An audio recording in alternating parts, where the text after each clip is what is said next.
Tertius immediately recognized what the emerging religion that the first apostle was talking about was. It would have been strange if he didn't. He had been to Lober recently. Of course, it's such a small place that we don't need to bother with it. The first apostle said with a chuckle in his voice. Tertius answered in his usual tone. Yes, that's right. He couldn't see the first apostle's face, but he felt his gaze. Tertius didn't take his eyes off him. The first apostle looked at him as if observing him for a moment, then opened his mouth. Did you also encounter them, third apostle? Since you've been to Lober, I heard it was around that time. I did, but I didn't pay much attention to them. They'll crumble on their own anyway. Is that so? The first apostle tilted his head. From Tertius' perspective, only his robe moved slightly. Yes, that's how most of the emerging religions have been so far. The first apostle didn't answer Tertius' words easily. For a brief moment, a heavy silence flowed between them. The first apostle's voice came out first. But you should still keep an eye on them. You never know what might happen, right? At the gentle voice of the man, Tertius nodded slightly. I understand. Let me know whenever you get any information about them. Do you understand, third apostle? Yes, I understand. Tertius had no choice but to accept. There was no strict discipline among the apostles of Diego Academy.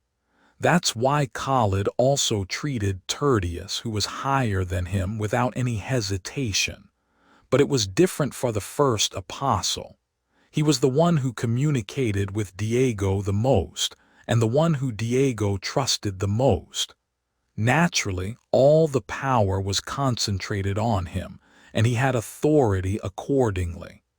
Tertius, who usually didn't care about his position, had to bow to him as well. Of course, Tertius didn't intend to tell the first apostle everything about Cairo's church. He had made a vow with Leviathan, so he planned to minimize the information he would deliver. And the first apostle said with a smile, keep an eye on the whereabouts of Rise's church as well. Yes, first apostle. After a few short conversations between them, Tertius bowed his head to the first apostle. The first apostle's gaze followed him until he left the meeting room. Tertius walked out of the darkness and strolled down the hallway, breathing low. His next destination was Bahano Kingdom, where Rise's church was expected to be. He hadn't been back to the main branch for long, but he intended to go there right away. After escaping from the cave where he met Leviathan, his head was foggy as usual. Damn it, I'm so frustrated. But for some reason, he felt a faint light in the fog. He didn't know what caused it. He was just left with frustration. So Tertius wanted to leave the main branch as soon as possible to relieve his frustration, going to Bahano. In the hallway where silence prevailed rather than quietness, it was Khalid who called him out of nowhere. Khalid, who was sitting on the window sill as if he was going to jump out, turned his body when he saw Tertius. He immediately blocked Tertian's way. Tertius didn't answer and moved his body to Khalid's side. But Khalid didn't give up. He approached Tertius' side and smiled friendlily. That's good. I'm going to Bahano too. Let's go together. Tertius' eyebrows twitched. He disliked Khalid more than ever today, who always went against his will. It must have been him who told the first apostle about Cairo's church. Why am I like this? It didn't matter what happened to Cairo's church or Leviathan, but for some reason he didn't like Khalid. Maybe it was because he had never liked Khalid before. Tertius thought so and spoke lowly to Khalid. Why you? Well, I'm an apostle of Diego Academy too. It's something I have to do for Diego Nim. Right? At Khalid's cheeky smile, Tertius' forehead narrowed even more. Khalid smiled more deeply at that sight and said in a playful tone, well, it would be better if Leviathan whom I met then came along, but I'll settle for you. At that remark, Tertius stopped walking. He stared at Khalid with a cold gaze. The fundamental reason why Tertius hated Khalid, it was because Khalid was a madman who even the first apostle had trouble dealing with. He had a bad hobby of not being able to resist any beautiful beings, regardless of gender. He lured them with his flashy appearance and eloquence, then took them to his mansion. According to Khalid himself, it was just showing them love, but not in Tertius' eyes. No one would do such things to people. For example, walking them with a collar or cutting off parts that he liked without hesitation and stuffing them all over his mansion. It was a bizarre and disgusting hobby. That Leviathan bastard. He had to catch the eye of this pervert, and Leviathan had caught the eye of Khalid, who had such a cruel side. Sure, Tertius didn't care what happened to Leviathan, but what bothered him was something else. He didn't know if Khalid's sadistic tendencies would ever be unleashed on Leviathan, but he had enough interest to wonder. Of course, Tertius had also faced Khalid for the first time. Khalid had approached him as well, but he was able to avoid him thanks to the rule that forbade touching the same apostle. If Khalid had crossed that line, Tertius would have torn him apart. Don't tell me you don't like it. Khalid smiled with his eyes narrowed. Tertius' eyes grew colder at the sight. He wanted to kill him right away, but he couldn't. Not to mention, the first apostle had also asked him not to. In the end, Tertius closed his eyes for a moment and opened them again. I don't know how this pervert will react if I refuse without a good reason. I have no choice. It wasn't like there was any Cairo's church or Leviathan in Bahano anyway. The only reason he had to refuse was that he hated Khalid, but Khalid was not the type to yield to that, so he had to accept his company. Don't bother me, the rule won't protect you then. Don't worry. And so they moved together to Bahano. I glanced around the master's room. I had gathered Alpheus, Chester, Sasha, and Zane, and their eyes were on me. They all looked puzzled. There was a bit of silence before I opened my mouth. What are you trying to tell us by calling us here? Zane couldn't help but ask first. I smiled at Zane. Time had flown by like an arrow and summer was almost over. There was something I had to do before winter came to the continent.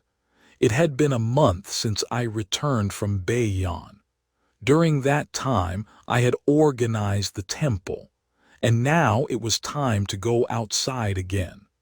Well, even if I say I'm strengthening my foundation, it's just managing the believers and physical training.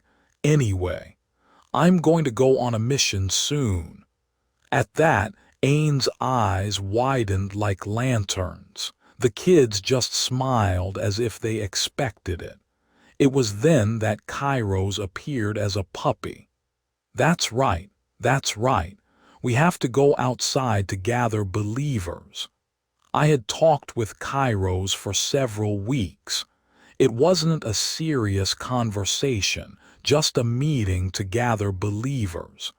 And we came to the obvious conclusion that mission was essential for gathering believers.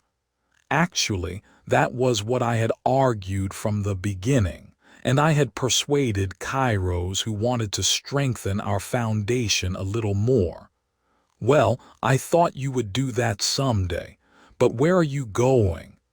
Zane asked calmly. He must have been flustered because he would have to follow me outside, but he knew that he would do anything if I did it, so he reluctantly accepted it. The kingdom of Bahano. At my words, Zane's eyebrows furrowed. Bahano, out of nowhere. He probably thought of somewhere in the empire. The kingdom of Bahano. To explain this place, I had to start with the location of Holden Territory. Holden Territory was in the southeast of Herfian Empire. Cartel Forest was below it, and Bayon Mountain was at the eastern edge of the territory. Anyway, the kingdom of Bahano was southwest of Holden Territory, and I had to get there before winter came. It's not a choice. I have to go. It won't be an easy road. It was quite far just by looking at the distance, but I could get there in a week or so. It would take a lot of time to move even after leaving the empire. Maybe by the time I leave, it will be autumn. It couldn't be helped because the kingdom of Bahano was located at the end of the continent. But why did I have to get there by winter when it would take a week? There was another place I had to go on my way to the kingdom of Bahano. Anyway, when winter comes, a mass murder will occur in the kingdom of Bahano. If I can't stop the incident that will happen there, it will spread across the continent and kill countless people. That's why I wanted to go to Bahano. But why do you have to go to the kingdom of Bahano? There are many other places in the empire. Bahano is not even imperial territory. Zane asked with his eyebrows furrowed. The answer came from Kairos, not me. It's because prayers came to me. There are a few believers in the kingdom of Bahano, and they say that Bahano's situation is chaotic. I want to help those poor people. I was lucky. I was wondering how to explain to Kairos why I had to go to Bahano, and he brought up the kingdom of Bahano first. The kingdom of Bahano had no state religion, but the king was being exploited by the Rise's church. According to the law of dominance, the king was heavily addicted to happy, and happy was easily distributed in the market. As a result, many of the people were also addicted to happy, and happy is the reason why Rise's church distributed happy, was to inject the energy of the devil into those who were completely addicted to happy, and turn them into monsters through experiments. In the process, if they didn't match the compatibility, they would die. That was why Rise's church infiltrated Roble and distributed happy. Of course, that was backfired by me. Anyway, the disaster that would start in Bahano was not only because of Rise's church. There was a real reason why the disaster started. By one person. He was a person who worked for the Rise's church. He was not a true believer of the Rise's church, but a victim of their exploitation. But after a certain incident, he sacrificed his life to use a forbidden curse. The curse grew by devouring the humans who were turned into monsters by the Rise's church. The curse quickly spread over the entire Bahano kingdom. Red rain began to fall from the sky, and everyone who was hit by it died as their bodies melted. It was the same for those who took shelter in buildings. The red rain melted everything, including the buildings. And it didn't stop. The red rain that started in the Bahano kingdom spread beyond the kingdom to the continent, Because of the rain, countless people died, and it became a disaster that was recorded in history. But that's only if I didn't arrive in the Bahano kingdom before winter. I was going to stop the disaster before that. After hearing Kairos' story, I also decided to go to Bahano willingly. As I affirmed it, Zane's expression twisted even more. A message popped up at the same time. Subquest activated. Subquest Light of Hope 1. Finding the light content. The god of beauty Kairos is saddened by the chaotic situation of the Bahano kingdom. Please stop the impending disaster in the Bahano kingdom for the sake of the god of beauty Kairos. Goal: reach Aldone Kingdom near Bahano Kingdom within a month. This quest is a linked quest. Success: find the next quest clue. Failure: final success reward. Do you accept? Yes/no. The timing of the quest activation was amazing. By the way, this quest was originally a main quest in Dominance Law, but I have a different main quest right now, so it appeared as a sub-quest. Anyway, all I had to do was revive Kairos Church. It's a win-win situation since I was going to go anyway. Anyway, even without the quest, I would have gone to Bahano. There was something I had to get there. After accepting the quest, I was curious about the final reward. Why is it a question mark? Was it because the reward was experience points in Dominance Law? I could get what I wanted from Bahano directly, so I didn't really care about the quest reward. Master.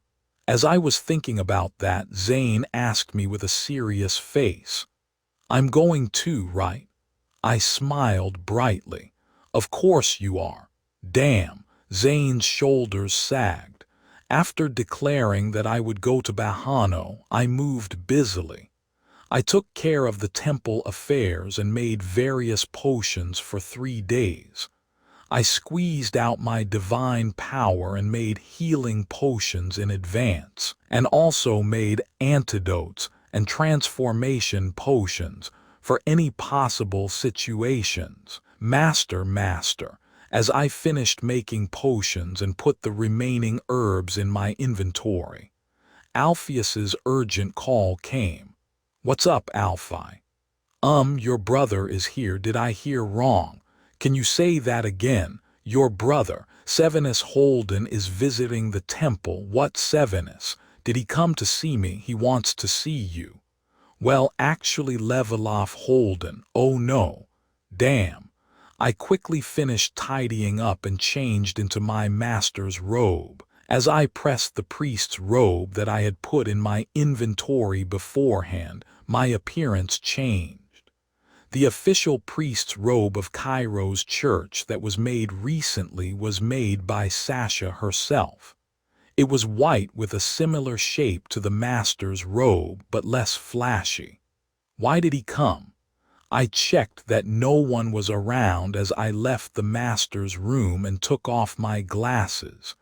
And then I hurried to the reception room. Why did Sevenus come all of a sudden? I couldn't understand it at all. Knock, knock. As I opened the door of the reception room after knocking, Sevenus was sitting upright. Long time no see.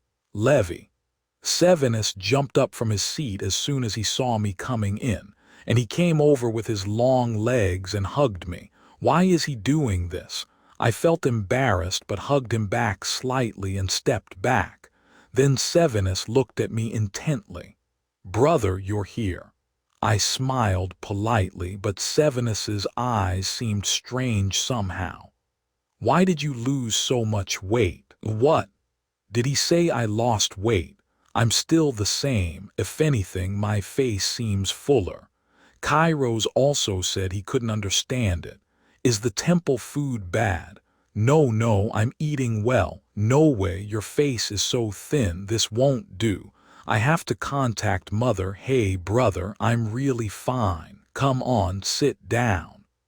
I pulled Sevenus's arm. Why is he so strong? Fortunately, he followed me and sat down on the chair voluntarily. I sat down opposite him and sighed inwardly, but didn't lose my smile. By the way, how have you been, brother? I'm fine, but you? He was about to say something about my weight again, so I cut him off. More importantly, what brings you here? Just tell me what you want and go back, you brat. I just came to see your face. I haven't seen you for a while. Is this for real? Did he really just come? No way. I picked up the teacup in front of me and put it to my mouth. I had to drink some tea to ease the awkwardness. Is that wicked master not making you suffer? I almost spat out the tea I was drinking. Sevenus stared at me with a serious face. Did he really mean it? Did he call me wicked? The master is not wicked. He's a good person. He cured my illness, remember. That may be true, but from my perspective, he's nothing but a bastard who stole my only brother. Did you really think of me like that? I was speechless. What a tearful brotherly love. Didn't you hear him cursing the master of Cairo's church? Technically, that's you, my dear. I have nothing to say to that. I closed my mouth in disbelief, and Sevenus took a sip of his tea and opened his mouth. But I'll try to understand, since it's what you wanted. Ah, yes. And mother misses you a lot, so you should visit her sometime. Yes, I will. I'll go to the mansion later. But, brother, why did you really come here? Just tell me what you want and go back, you brat. Didn't I tell you I just came to see you? I was stunned by his answer. Really? Seriously? He came all the way to the temple just to see me. I couldn't believe it. Now that I've seen your face, I'm satisfied. Sevenus said that and got up from his seat as if he was going to leave. I quickly followed him, and Sevenus smiled faintly. I'm sorry, I wanted to stay with you longer. No, it's fine. Always eat well, and if you ever get bored or can't stand the temple life, come back anytime. He didn't stop talking as we walked out of the reception room. Your room is always ready for you. Yes, brother, I understand. In the end, Sevenus didn't forget to worry about me until he reached the temple entrance where the knights were waiting. Come again next time, and don't forget to write letters. He asked me after he got on his horse. Letters? I haven't written a single one yet. Do I have to? Take care, Levy. With that, Sevenus left with the knights. I watched his back until he disappeared from sight. It was a short and brief encounter, but somehow my heart felt strange. A weird feeling of being warm and restless at the same time. Is this what family is like? I surprisingly laughed. 2 days later, it was finally the day of departure. As before, when I went to Bayon Mountain, I set the dawn as the departure time. That way I could avoid the eyes of the believers when I left the temple. Master, please be careful and come back safely, and call us any time. Don't worry, Alpha. If it gets dangerous, please call me. Yeah, I will, Chessie. Have a safe trip. Thank you, Sasha. I left the temple with the children's farewell. It might take a long time this time, but they would take good care of the temple. I put on the hood of my robe and headed for the back alley. Occasionally, I saw some Cairo's church believers. They were early morning prayers. How admirable they are. I agree. Until a few months ago, this place was a temple of Rise's church, and now it became the main branch of Cairo's church. And now the believers' feet never stopped. I felt nostalgic for a moment. Is this what they call dawn sentiment? I didn't have time to indulge in sentimentality. I moved quickly to the back alley. Zane was waiting for me near the secret shop. He waved his arm brightly as he saw me, and I approached him with quick steps. "Why do we always go alone?" Zane grumbled. "The kids have other ways, but you don't." "That's because they are special." As Zane seemed to realize it too. The kids who appeared wherever I called them, using the space gap, who were stronger than adult men by several times, who had abilities specialized in each field. I didn't bother to explain it to Zane, but he seemed to have noticed that they were born by Kairos' power. "What I mean is, why do you always take me with you? Do you want me to go alone? Wouldn't that be more comfortable for you?" "No, not at all." "Why?" "It's convenient to have a handyman around." Zane pouted at my words. I smiled and took out a money pouch from my pocket and handed it to him. "I always pay you generously. What are you complaining about?" "Oh, thank you. How can I complain?" "No, not at all. I was just saying." Zane's attitude changed as soon as he got the money. This money grubber. We finished our short conversation and headed for the carriage that was waiting nearby. It was much more luxurious than the one Zane had prepared last time. It was a natural choice since we had to travel a long way. The ride quality of the carriage that I paid extra for was quite good. It was inferior to the Holden family's, but it was still a high-quality product. I leaned back on the seat of the carriage and Zane sat across from me. He looked out the window and smiled brightly. "By the way, I never thought I'd go to Bahano Kingdom with you." "Me neither. I always wanted to go there, but I didn't expect to go like this." He was smiling until a moment ago, but he soon became gloomy. "It won't be that hard." I tried to comfort him. Unfortunately, my words were a lie. Jane would have a hard time, and more than Zane, I would have a harder time. Who? I sighed involuntarily. As I thought about the future that would unfold, the carriage started to move. It was not a difficult task to leave the Empire by carriage. The distance between the Holden territory and the border was short, and we could easily cross the border by bribing the soldiers guarding it with some conversation and money, just like last time. Thanks to the carriage running for hours, we got out of the Empire. I had left the territory before, but it was my first time leaving the Empire, so I felt a mix of excitement and nervousness. It must be similar to Wusabiep. The scenery outside the window of the carriage was as I expected. It was not a place with lush greenery, but a barren land on the verge of desertification. The vast land felt dry and bleak, stretching endlessly. The carriage we were riding followed the road on the ground. Some might be disappointed by this arid landscape, but not me. It was already a background I had seen in the original work. I never thought this would be my first desert experience. The Celeste continent, where the Herfian Empire was located, had achieved rapid growth based on its beautiful nature and abundant food. However, as time passed, many countries were born and disappeared, and great wars broke out several times. The nature within the continent was destroyed by human development. The countries that were large in scale, such as the Empire and the Kingdom, could survive by being self-sufficient, but not those that were not. For example, the natives who lived with the land without belonging to any country, or small villages with few people. Those who lived in harmony with nature, not the ones who ruined the world, were suffering. And he is also one of those people.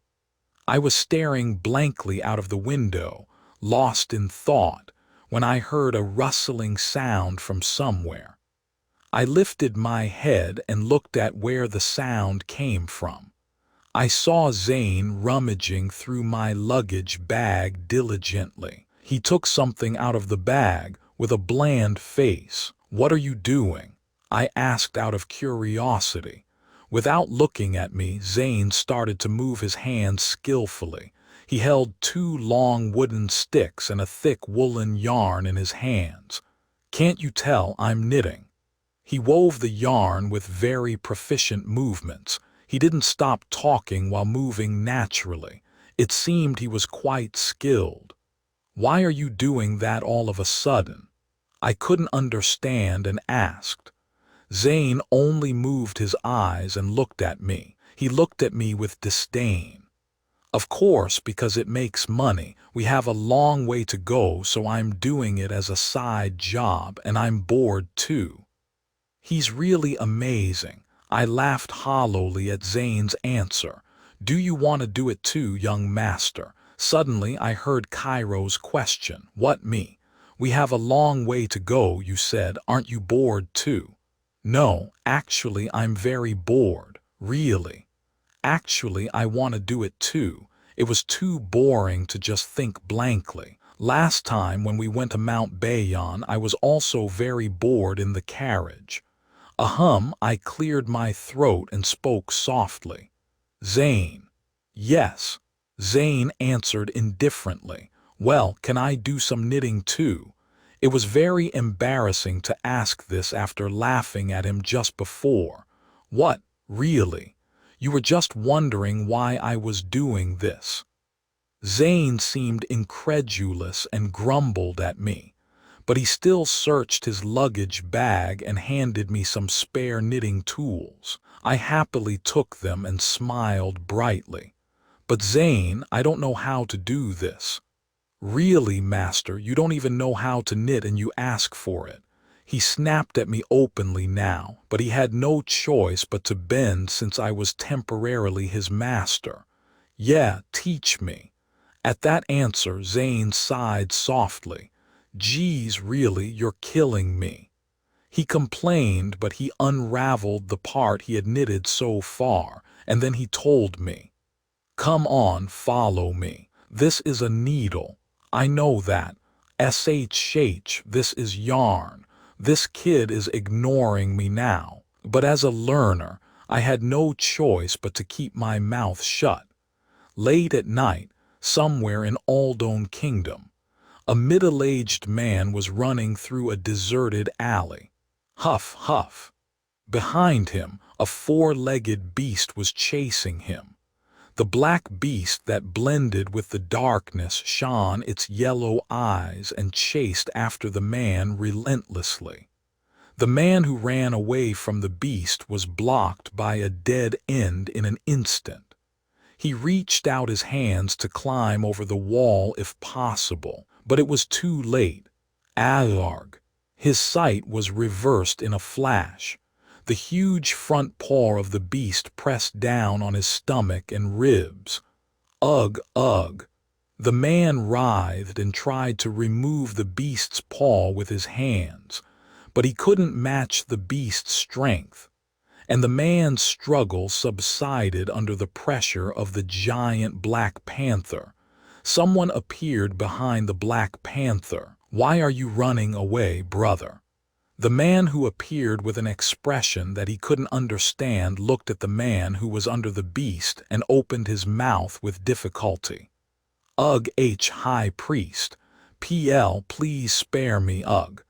The man pleaded with the High Priest endlessly, but the High Priest of the Rises Church's Aldone branch, Hamel, approached him with a cold face.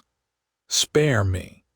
Hamel's golden hair that reached his waist sparkled in the moonlight. His beautiful appearance looked even colder today. The High Priest Hamel smiled kindly like a saint and said coldly, "Why did you dare enter the underground, brother? Didn't I tell you many times, brother?" Hamel frowned and looked at him with genuine pity, but the man's face turned pale. That's My wife, ugh, she's there. I was worried about her. Didn't I tell you many times? No ordinary believer can enter the underground. You know that too, don't you? Brother, Hamel said that as he crouched down next to the man. The man looked up at Hamel and begged earnestly. I was wrong, High Priest. Please, please. The man's pitiful plea did not soften Hamel's expression. He smiled sadly and took out a small dagger from his bosom.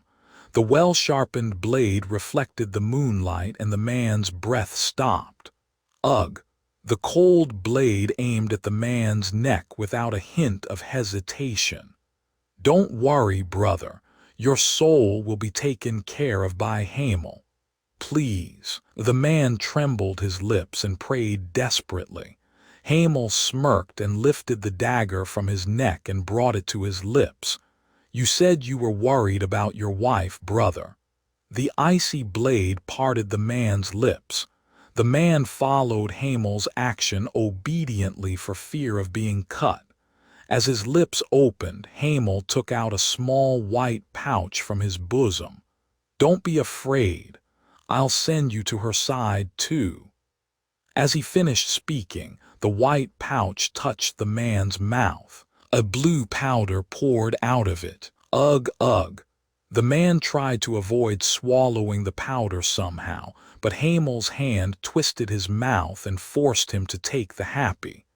Blue spots appeared on the man's body in an instant. Normally, he would make him addicted by giving him small doses regularly, but this time was different. You wanted to go to your wife's side so badly. Hamel laughed mockingly and got up from his seat. The man who was overdosed with happy lay limp on the ground. Bring him. We can't waste this precious sacrifice. Hamel turned away from the man, and a young man returned to human form from behind the Black Panther. The half-beast, half-man figure with dark black hair and golden eyes followed Hamel's order silently with unfocused eyes. He carried the lifeless man over his shoulder and followed Hamel quietly.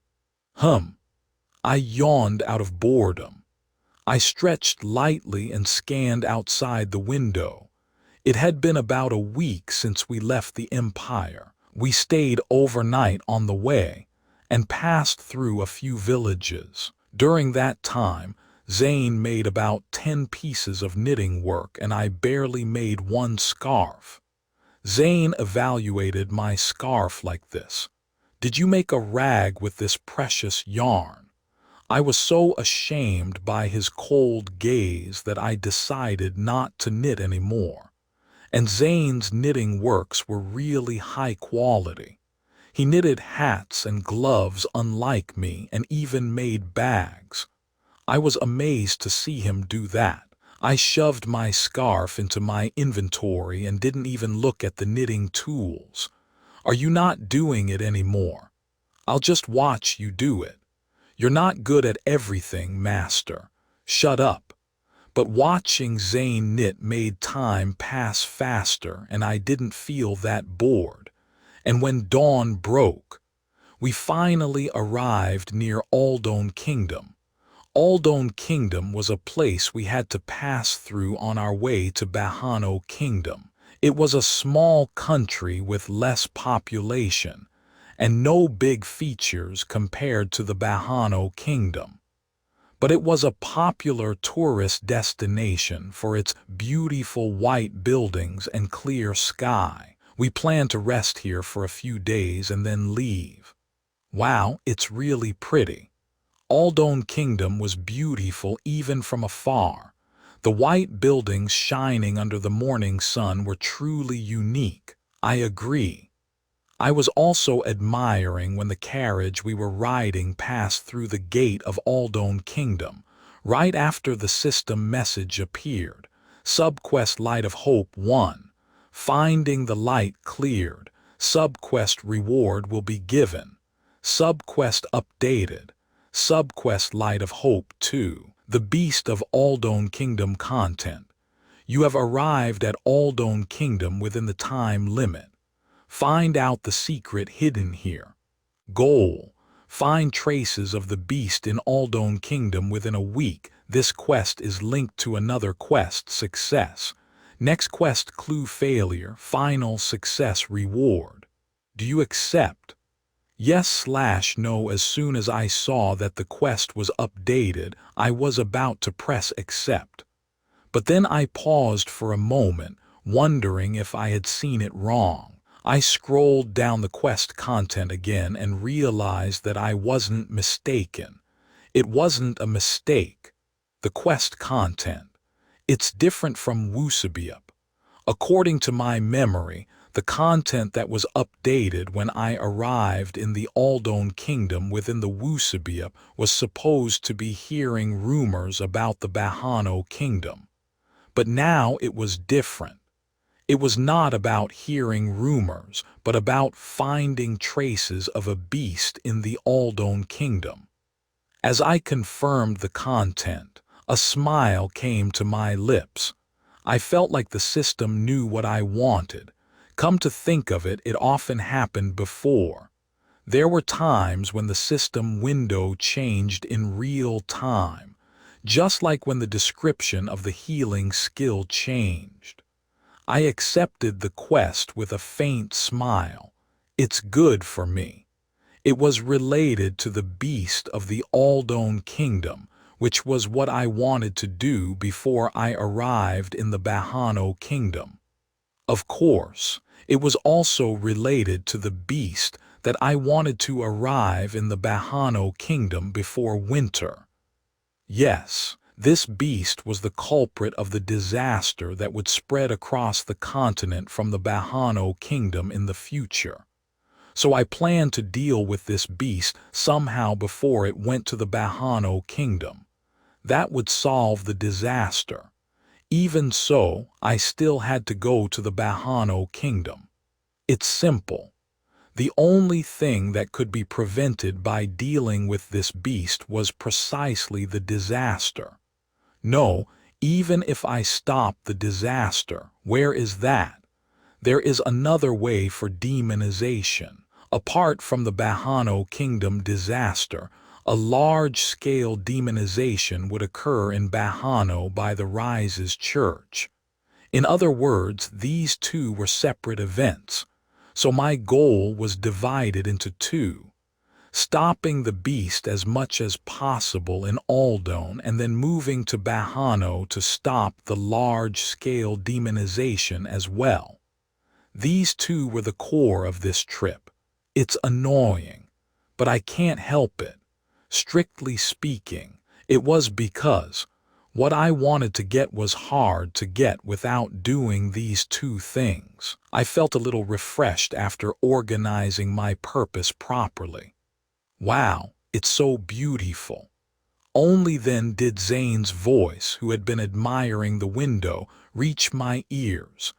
Zane's eyes widened as he looked around at the scenery of Aldone Kingdom. I also followed his gaze and looked around. The Aldone Kingdom, which survived on tourism, had buildings that were white and not very high, making them cute and beautiful. There was a country similar to Aldone in my previous life, but as a poor person I couldn't even dream of traveling, but it's different now. I looked around with a smile. Then, before I knew it, the carriage stopped. Zane and I got off the carriage and paid the coachman. We were able to get a separate carriage to go to Bahano in Aldone, so we said goodbye to him and walked away. I never thought I'd come to this beautiful place with you. Zane grumbled as we walked along the street. So you're unhappy? No, I'm just sorry. Zane smiled awkwardly. You're lying, you bastard. I glared at him once and moved on. It was time to find a place to stay first. Underneath a clear blue sky, a green meadow stretched out wide. Dozens of black panthers played on the green meadow. They competed with each other by running and sometimes rolling on the grass. Every moment was fun. They rolled with their family and sometimes fought, but they were all together. It was then that the clear blue sky suddenly turned dark. Then monsters appeared out of nowhere. They appeared not only on the green meadow but also from the sky and attacked the Black Panthers. Keek, Krrrrrrr. The Black Panthers fought for their lives to protect their families and clans. Their sharp claws and teeth tore at the monsters' necks. Dark fluid splashed and the green meadow began to be covered with black liquid and blood of Black Panthers. The monsters and Black Panthers attacked each other back and forth. But as time passed, the Black Panthers began to fall down. The monsters appeared endlessly, but the Black Panthers could not do that. That's how all but one Black Panther fell down. Half of them lost their lives to monsters, and half of them turned into monsters themselves. Kruk, kruk. The lone Black Panther couldn't believe what was happening, but his beloved clan became monsters and attacked him, and he had to kill them with his own hands while shedding tears of blood. Finally, when all monsterized Black Panthers stopped breathing, the lone Black Panther shed tears of sorrow. Troy opened his eyes then. A dark dungeon cell. Troy, who opened his eyes behind the iron bars of the cell, covered his damp eyes with his hand. He sobbed quietly, holding his breath. The tears did not go away easily. Huck. Troy lowered the hand that covered his eyes and grabbed the hard object that encircled his neck. The thing that looked like a collar was a sturdy restraint that Troy could not break with his strength. Troy bit his lips. Blood flowed from his mouth. His lips, both hands, and whole body trembled. He remembered that day so vividly whenever he had a dream like today. He wanted to break the thing that was choking his neck right away, but he couldn't. The high priest of the Rise's church's Aldone branch, Hamel, made a restraint that he couldn't break with his strength, so Troy had no choice but to be dragged around. Sometimes he would break free from brainwashing like now, but it was only for a few minutes. Please, Troy prayed with his eyes closed. It had been months since he was captured by Hamel and brainwashed, living in a cell. He had no strength to endure anymore. Please, someone help me. Troy closed his eyes and hoped earnestly, but there was never any salvation. No one could help me, then the only thing left was. Troy shivered as he curled up. I don't want to die like this. Creak. The door of the dungeon cell where Troy was locked up opened at that moment. Troy flinched. There was only one person who would come to him. Hamel. He always treated Troy like his dog and made him do things he didn't want to do. And if he wasn't in a good mood, he would beat Troy without hesitation. I finished everything today. Don't tell me. Troy closed his eyes tightly. He expected another whip to fly at him. Troy curled his body up and prepared for the pain, but there was no pain. Instead, hello. A gentle voice reached his ears. It was the first warm voice he had heard since he came here. Without knowing it, Troy opened his eyes and looked around. Then he saw a man standing in front of the iron bars by the light of a lantern that came through the open door. The man smiled and took his hood off. Can't you talk? A beautiful man with golden hair like sunlight looked at Troy. For a moment, Troy shuddered at the sight of his golden hair. It was the same color as Hamel's, but the man's face was completely different. He was a handsome man with a beautiful face and a warm smile, unlike Hamel. I'm Leviathan. the man said softly with a charming smile. The next moment, Troy couldn't believe his ears. "I've come to save you." His earnest wish had finally come true. A few hours ago, Zane and I found a place to stay at the edge of a quiet village in Aldone Kingdom. We were so tired from the long journey that we lay down on the bed and rested. When we woke up after a few hours of sleep, it was already late evening. We finished our meal at the inn's restaurant, and when it was late at night, I, who was looking out the window, moved. "Master." Zane got up as I put on my robe that I had taken off. He was still, knitting, and followed him.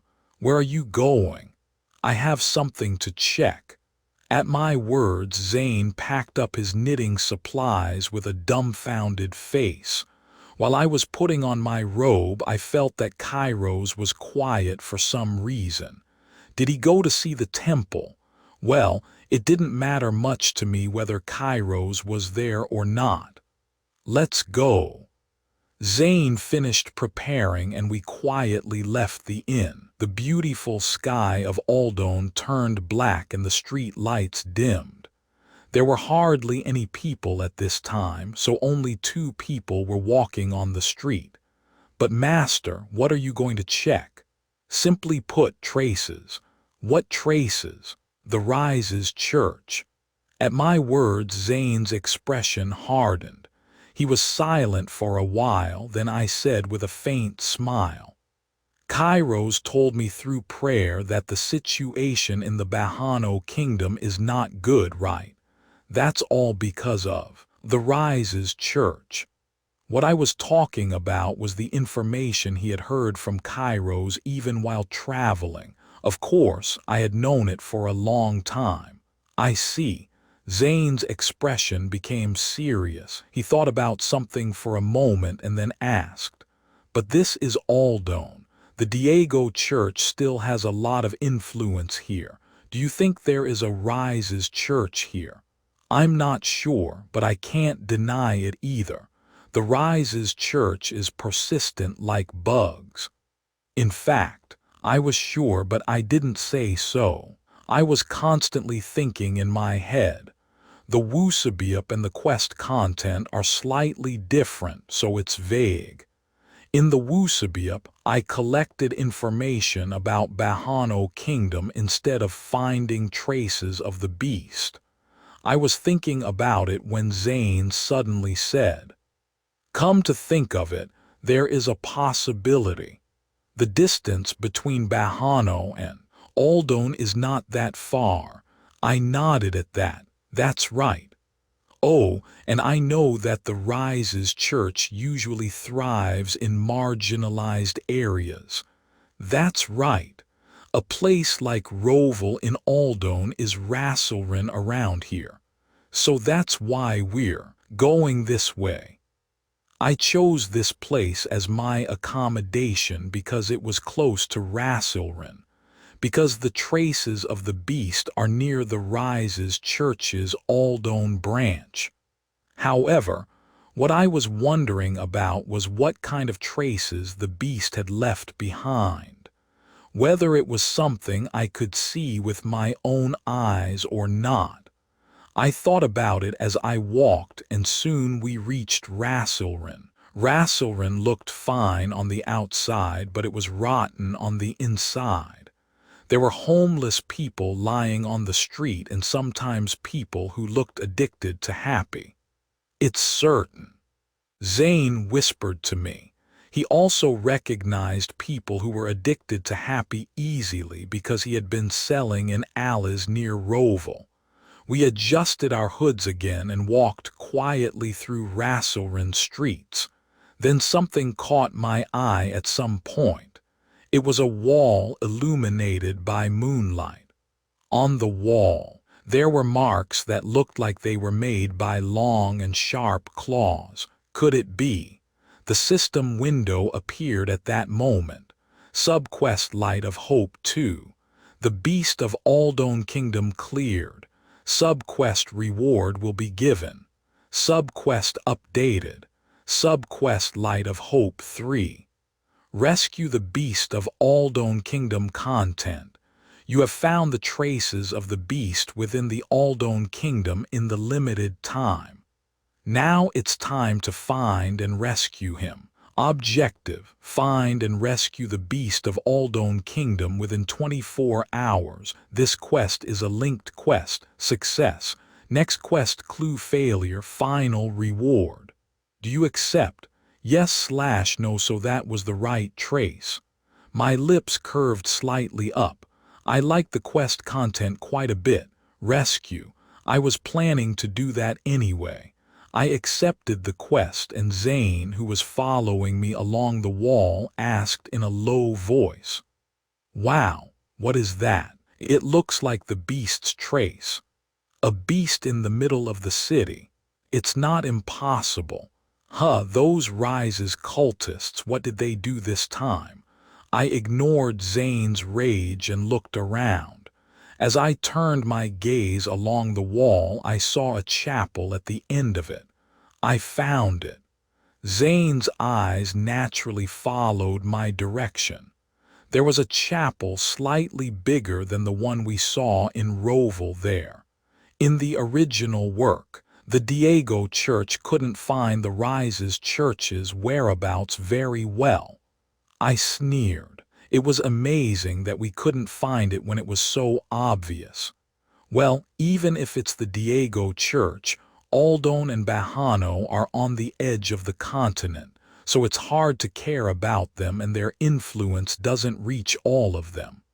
I overlooked one fact. I knew a lot through Wusabiab, so it was easy for me to find the Rises Church's whereabouts. Anyway, I walked straight toward the Rises Church's chapel. Zane followed me with an anxious look and asked, "Master, you're not going to barge in or something, are you?" "What?" "I mean, you did that last time too." My eyebrows slightly narrowed at Zane's words. It was obvious that Zane was referring to what happened in Roval, but I felt wronged. Technically, it was Tertius who started it then.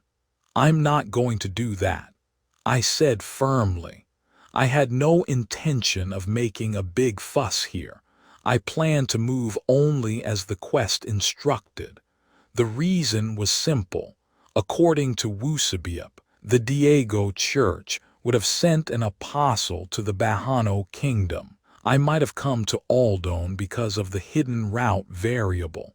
So if I made a big fuss here, I might get involved with the Diego Church. If I got involved with the Diego Church's apostles other than Tertius, it would be hard to save my life. "You're not going to do that, but what are you doing now?" Zane whispered with all his strength and turned his head to check around. Fortunately, there was no one passing by. Zane looked up anxiously. He had no choice. I was climbing over the Rises Church's wall, and I casually looked down at Zane and said, "Come on."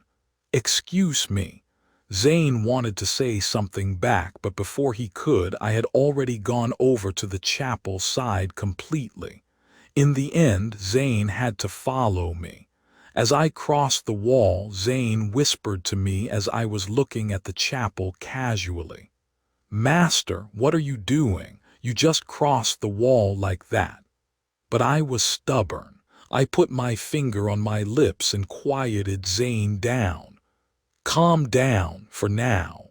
I'm just going to check out the situation. I won't cause any trouble," I said with serious eyes, but Zane somehow couldn't trust me. But he couldn't leave me alone either, so Zane had to nod reluctantly. We headed straight for the back of the chapel. As he followed me with his lips pursed, something came to Zane's mind. "Wait a minute." He hastily grabbed the hem of my robe. "Master, isn't it impossible to enter the Rises Church or Diego Church without their God's blessing?" I nodded lightly at his question. "That's right, but we're different. You and I have Cairo's power. Cairo's power can neutralize their power. Zane opened his mouth in surprise at the unexpected words. Seeing him, I smiled gracefully. In fact, I felt new emotions. Before, when I infiltrated the Rise's church in Roval, I didn't have much divine power then, so I had to make and drink a potion. But now that the Cairo's church has acquired a holy relic, and the number of believers has increased steadily, my divine power has increased enough that I didn't need to do that. Besides, Zane had received divine power directly from Cairo's. So just follow me quietly. Zane answered softly and followed me. We headed for the back of the chapel. As I said, Mazine's blessing did not attack us. As Zane admired it again, I casually touched the chapel's lantern. With that movement, a wooden door leading to the underground appeared on the floor. No way, how can you be so natural? Zane looked at me with a faint suspicion in his eyes. Then I smiled smoothly. I've done it before. I was a veteran. Huh, really? Zane looked at the secret space that appeared on the floor with admiration. I opened the wooden door, and below it was a staircase leading to the basement. We quietly went down the stairs with a faint lantern flickering for about 5 minutes. The stairs ended. What appeared after that was one iron door in front and another iron door on the side. The two iron doors of the same shape and size had one difference, which was the presence or absence of a lock. The front door had no lock, and the side one had a lock. Which way should we go? I pointed to the side with my chin at Zane's question. It's usually more curious what's hidden. Zane silently agreed with my words and took out a universal key from his pocket. He jiggled the lock a few times and it opened with a small click. Zane immediately opened the door. The inside was so dirty that dust flew up even with a small breeze. And it was also very narrow, barely enough for 2 or 3 people. But there were iron bars inside. The space that had one wall entirely made of iron bars felt like a solitary cell in a prison. Zane unconsciously gulped. It was because someone was crouching behind the iron bars. A person, the Banra man with dark black hair, had lean but firm muscles, but his body was full of wounds as if he had been abused, and he had a black tail. Zane was startled as he scanned him. That's... My voice came from beside him. He's from the Mont tribe. I said briefly and started to go inside. Zane grabbed my robe's hem in surprise. Master, you can't go near him. The Mont tribe is wary and fierce. I know, but I can't just leave him alone. I answered softly and approached the iron bars. Then the man inside flinched. Hello, I greeted him warmly. Then the man's face turned to me. I slowly scanned the man's face. The clear golden eyes of the young man, who still looked young, were holding me in his gaze. He was a handsome guy, just like I saw in Wusabiep. I lowered the hood I was wearing. Can't you talk? That shouldn't be the case. He was clearly on guard. Can't be helped. I smiled with a businesslike smile and introduced myself. I'm Leviathan. I've come to save you. My words awakened Troy's dead hope, and I knew that very well. Troy Mont. He was the last descendant of the Mont tribe, the natives who lived in the plains near the Bahano kingdom. The Black Panther beastmen had appeared since the continent was formed and lived only among their tribe, forming a small community of about 50 people. Among them, Troy was the son of the Mont tribe chief and the person who would become the next chief. But he got tired of living in the forest all the time and went to the city one day.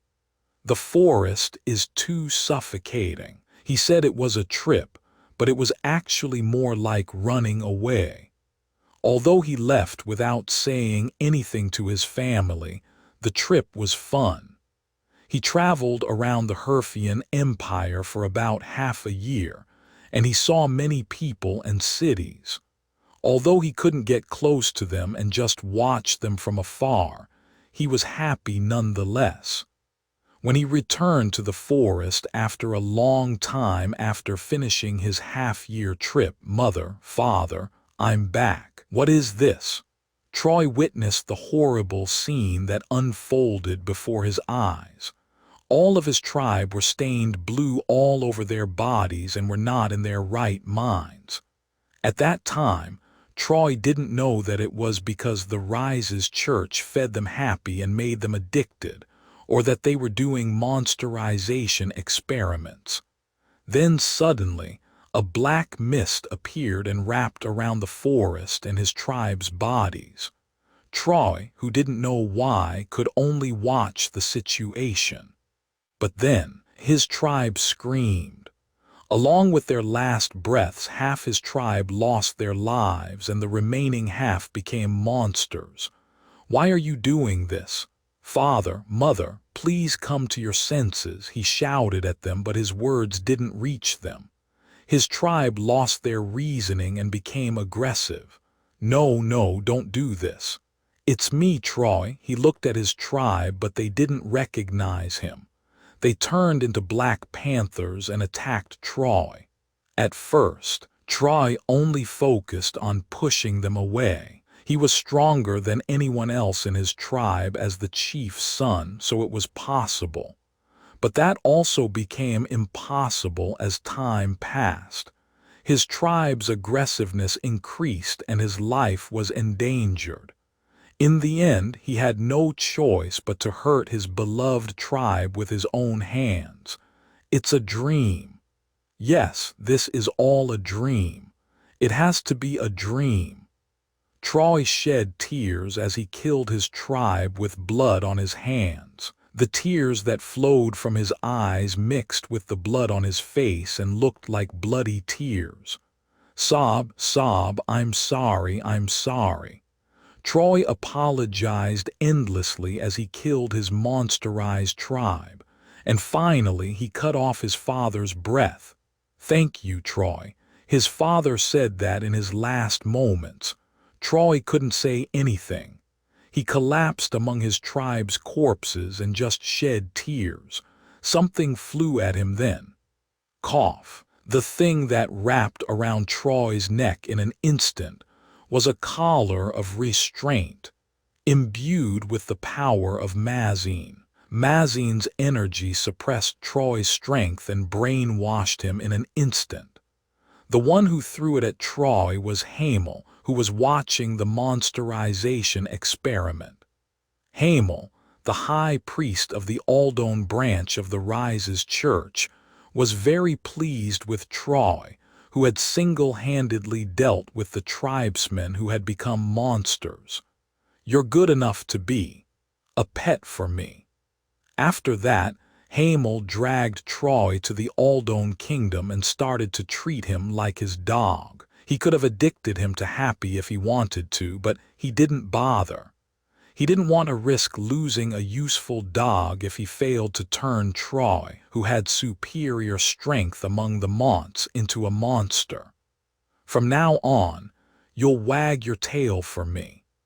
As a result, Troy was forced to do things he didn't want to do and was exploited by Hamel like a slave.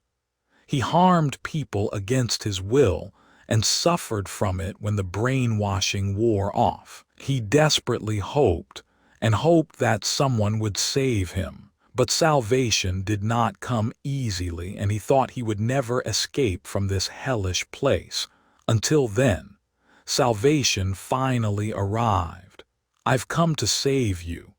The words that came with a warm smile. Troy almost reached out his hand to him in an instant, but it was only for a moment. He remembered Hamel. Can I really trust him? Was this person different from Hamel? A distrust of humans rose in the wounded beast. Troy stared at me blankly and then flinched and backed away. I looked at him for a while and thought, he's more pitiful than I thought. Troy Mont, the sole survivor of the Mont tribe, a Black Panther beastman and the direct descendant of the chief. He was the main culprit of the disaster that would start in Bahano. He was a tragic character who was treated like a slave by Hamel, the high priest of the Aldone branch of the Rise's church, and lost all his tribesmen to him. Because of that, Troy naturally harbored a deep grudge against him, and in winter, Hamel headed to Bahano with Troy. Then, unexpectedly, Troy's restraint was released.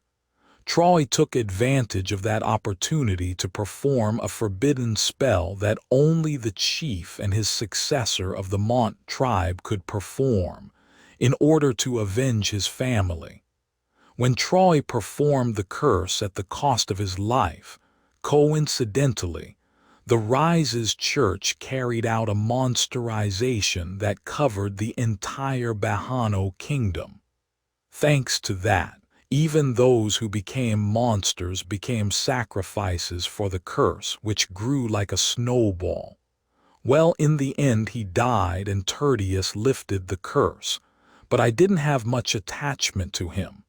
The Troy Mont in front of me didn't look like someone who would do such a thing. His eyes were filled with innocence and he was shivering by even looking at me. He's pitiful and sad. I tried to smile at Troy.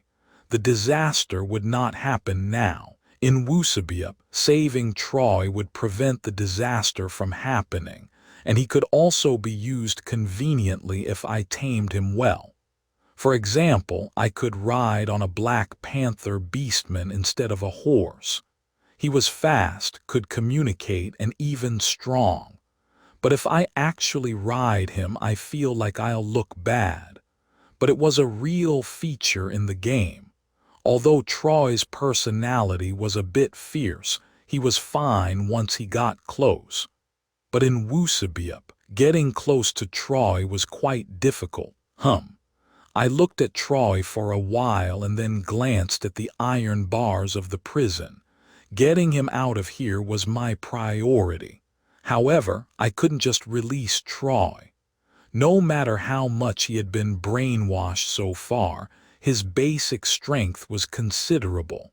If I compare it, he would be slightly stronger than Chester right now. He was strong enough to compete with Tertius in Wusabiup. So if I open the iron bars right now, he might hurt us and run away. Besides, he had wounds all over his body, so I didn't want to let him go. First of all, I opened my inventory and took out a medicine I had made beforehand when I made various kinds of medicines before leaving for Bahano. I opened the lid and sprayed the liquid on Troy. He flinched and shuddered. Then his body fell to the floor with a thud. "Ma master."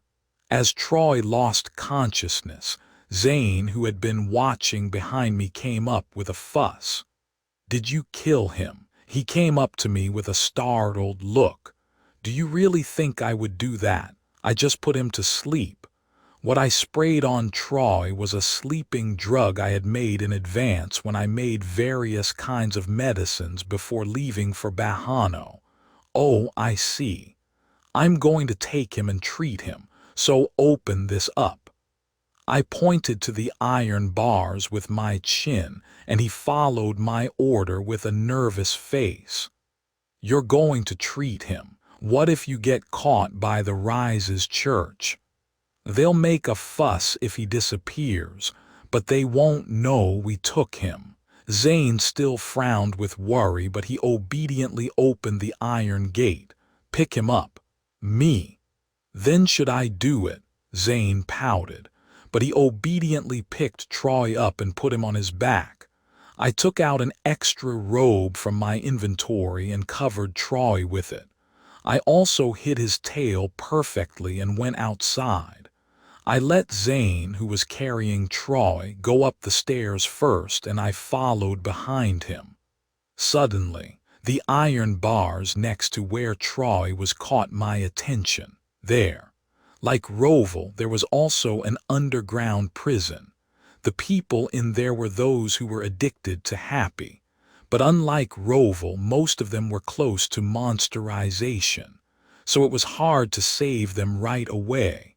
So today's goal was only to rescue Troy Mont. I looked at the underground prison where people were for a while and turned my head. I'll have to come back. I hoped they could hold on a little longer. When we returned to the inn, it was already dawn. Fortunately, there was no sign of anyone after we left the Rises Church chapel. The bastards of the Diego Church or Rises Church only trusted Gaho, and their security was lax. Thanks to that, we were able to bring Troy safely to the inn. Huff, huff. Zane laid Troy on the bed and breathed heavily. He's so damn heavy. I ignored his annoyance and looked at the message window that appeared in front of me. Subquest Light of Hope 3. Rescue the Beast of Aldone Kingdom clear. You have received the subquest reward. The subquest has been updated. Subquest Light of Hope 4. Salvation of Aldone Kingdom description. You have rescued the beast within the time limit in Aldone Kingdom. Now, it is time to punish the Rises Church that is trying to disrupt the kingdom. Objective: eliminate the Rises Church's Aldone branch within a week. This quest is a linked quest. Success. Next quest clue failure. Final reward. Do you accept? Yes/no. In the original novel, the Light of Hope quest ended when I prevented the disaster. But now the quest continued. Maybe it was because it knew my will. How interesting. I smiled faintly and accepted the quest. Even if the quest ended here, I had no intention of letting the Rises Church bastards go. This worked out well.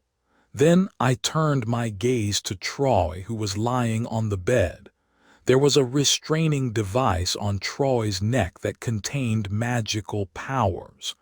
The High Priest Hamel used that to suppress Troy's power and brainwash him to control him. What is this? Zane, who had been annoyed until now, noticed my gaze and pointed at the restraining device and asked, "A restraining device? It must have been used to suppress the power of the Mont tribe. They treated him like a beast. Those trashy bastards." Zane cursed and reached out to Troy's restraining device. At that moment, I grabbed Zane's wrist and stopped him. "Don't touch it. It contains the power of the Rises Church." "What you mean?" "Only a high priest could have made something with this much magic. Probably the high priest in charge of Aldone. That's evil." I reached out to the restraining device as I heard Zane's muttering. Zane might not have felt the magic flowing from the device, but I could. A feeling so unpleasant and disgusting that it made my skin crawl. Maybe because my divine power from Kairos had grown stronger, I could sense it more clearly. "Master, be careful. I'm fine." As soon as my hand touched the device, Zane looked at me with worry. I infused my divine power into the device. A warm sensation left my body and the device glowed white. PSSST. The device, shrouded in white light, made a small cracking sound and disappeared. "Wow, you really look like the leader of a religion. Every time you do this," Zane exclaimed. I retorted that he should have known that by now and opened my inventory. Then I took out a healing potion and tilted Troy's neck towards me before pouring it into his mouth. Even in his sleep, Troy gulped down the potion well. He must have been deprived of proper food and water by Hamel. Soon, Troy's eyelids fluttered after he finished the potion. Ugh! Troy moaned softly and opened his eyes. The sleeping powder I sprayed on him was not ingested orally, so he woke up quickly. Troy's yellow eyes looked at the ceiling. As I saw his focus returning slowly, I opened my mouth. "Did you sleep well?" I tried to sound as gentle as possible, but even that seemed to scare Troy. He startled and sat up abruptly. He then crouched on the bed like a cat, ready to jump out of it at any moment. He was clearly on guard. It was understandable, considering what he had gone through with Hamel, but I felt a bit hurt. I was nicer to him than in the dominance route. I felt a bit bitter. In the dominance route, I only played by choosing the given options, so I didn't do anything to heal Troy after I rescued him. That made it very hard to get close to him. But now I removed the restraining device and healed him. I smiled bitterly, trying to hide my feelings. "Are you feeling okay? It seems like you're fully healed, but let me know if anything bothers you." Only then did Troy look at his own body. Most of the wounds on his body had disappeared, and there were hardly any scars left. He seemed to realize that, and his eyes widened. Then he reached for his neck where there was nothing. "Oh, I removed the device, you're free." At that, Troy's gaze turned to me. His eyes scanned me intently. He looked like he had something to say. But soon, Troy jumped out of the open window. "Wah!" I ran to the window with a surprised Zane, but Troy's figure was nowhere to be seen. He was indeed fast as a Black Panther beastman. No, he just left without even saying thank you after the master treated him. Zane seemed more flustered than me. Well, it was a pity. I wanted to get closer to Troy with this opportunity. If possible, I wanted to make Troy my ally. Of course, I didn't want to force him if he didn't want to, but it was something I could try. But seeing him run away like that, I couldn't help it. It's okay. I didn't care much anyway, because I had another purpose for going to Bahano Kingdom besides Troy. I was a bit worried about Troy, but he had already escaped from the Rise's church once, so he wouldn't be caught again. I thought so and turned away from the window. Troy Mont left for his freedom. That's how I saw it. But strange things started happening a few days ago. It's been 4 days since I arrived in Aldone.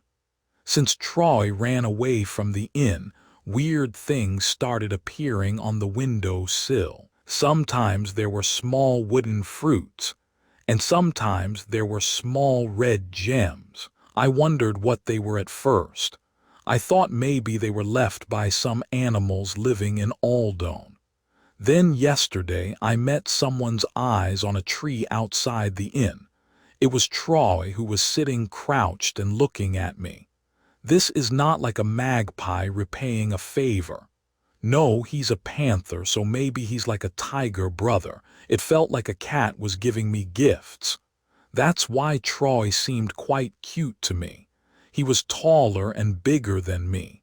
"You have puppy grass today." I smiled as I touched the fluffy part of the puppy grass. Cairo's voice came to me. Kairos appeared after Troy ran away from the inn, and he briefly explained what had happened during that time. So Kairos also knew about Troy. That's right. I reached out my hand to the window and shook the puppy grass gently. Then a large bush under the inn shook violently, even though there was no wind. He said he was a Black Panther beastman, right? He's really like a cat. don't you think? He seems pretty cute." I smiled and moved away from the window with the puppy grass in my hand. It's been 4 days since arriving in Aldone.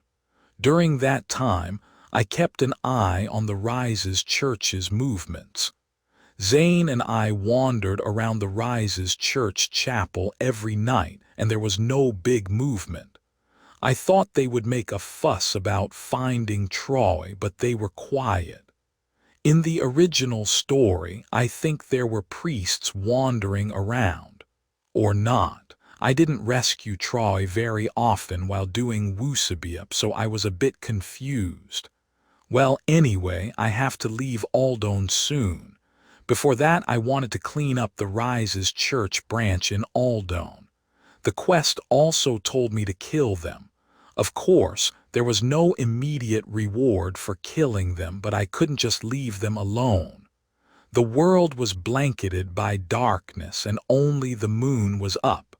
I put on a robe and said to Zane, "Let's go, Zane." We rested well at the inn for a few days. There would be many things happening in the Bahano Kingdom too, so we took a break in advance. Of course, we didn't just play around. We also made various potions. Anyway, today we had to finish our business in Aldone. That way we could get to Bahano before winter arrived. "Are you going to the Rises Church?" Zane also followed me and put on a robe and got up from his seat. I nodded my head and answered, "I can't just leave them alone." "Ugh, fine." Zane looked annoyed but still moved obediently after me. We quietly left the inn and headed for Rasselren. There was no one on the way to the Rises Church chapel. There were some vagrants occasionally, but they didn't care about us at all. I adjusted my hood and walked on when I felt someone following us. "Master." Zane noticed the presence and whispered close to me. But the owner of the presence didn't show any hostility or anything. I didn't feel any magic from the Rises Church or energy from the Diego Church either. "I know who it is. Just pretend you don't know, he won't hurt us." Zane nodded his head as if he understood and moved away from me slightly. We arrived at the Rises Church chapel like that. The owner of the presence still followed us, but we pretended not to notice. We easily climbed over the wall as before. Then I felt a new emotion. It was hard to climb over the wall even in Roval. Now I didn't sweat at all. It was a great improvement. I smiled with joy when Cairo's voice came to me. "I'm so nervous." His voice sounded more nervous than mine. "Do you want me to help you, baby, by manifesting myself?" He said he would help me with his cute puppy appearance. It seemed like he would cheer me up, but it's okay. We can handle it ourselves. I didn't want to cause any unnecessary trouble. As I said, we could handle it ourselves. I went straight to the back of the chapel with Zane. But I didn't open the door to the underground prison as before. Today, I was going to infiltrate the upper floor. "Zane." I pointed to a small door behind the chapel building. He skillfully opened the locked door, creak. As we opened the door and entered, a lantern that illuminated the dark interior was shining. Thanks to the lantern, we could see clearly. Zane and I entered the chapel and walked quietly. "Follow me quietly." "You should be quiet too, Master. I can do that better than you." I glared at him once and moved on. The inside of the chapel was quiet at night. I took out a mace from my inventory and held it in my hand as I headed inside. I walked quietly and hid my body at the corner. Then I peeked out and saw some priests and soldiers walking down the hallway. There were 4 of them in total. I held my breath and signaled Zane. He nodded as if he understood. Thud, thud. The footsteps finally got closer and their figures appeared. Thwack. I swung my mace right away. The soldier with a blue face vanished on the spot. Zane subdued two priests who were about to scream, and I took care of the remaining soldier. Thwack, thud. The fight was over without much noise. We had one goal here: to kill the high priest Hamel in the chapel and destroy the blessing of the god. If we destroyed the blessing of the god, maybe we would get an achievement or a reward like we did in Roval.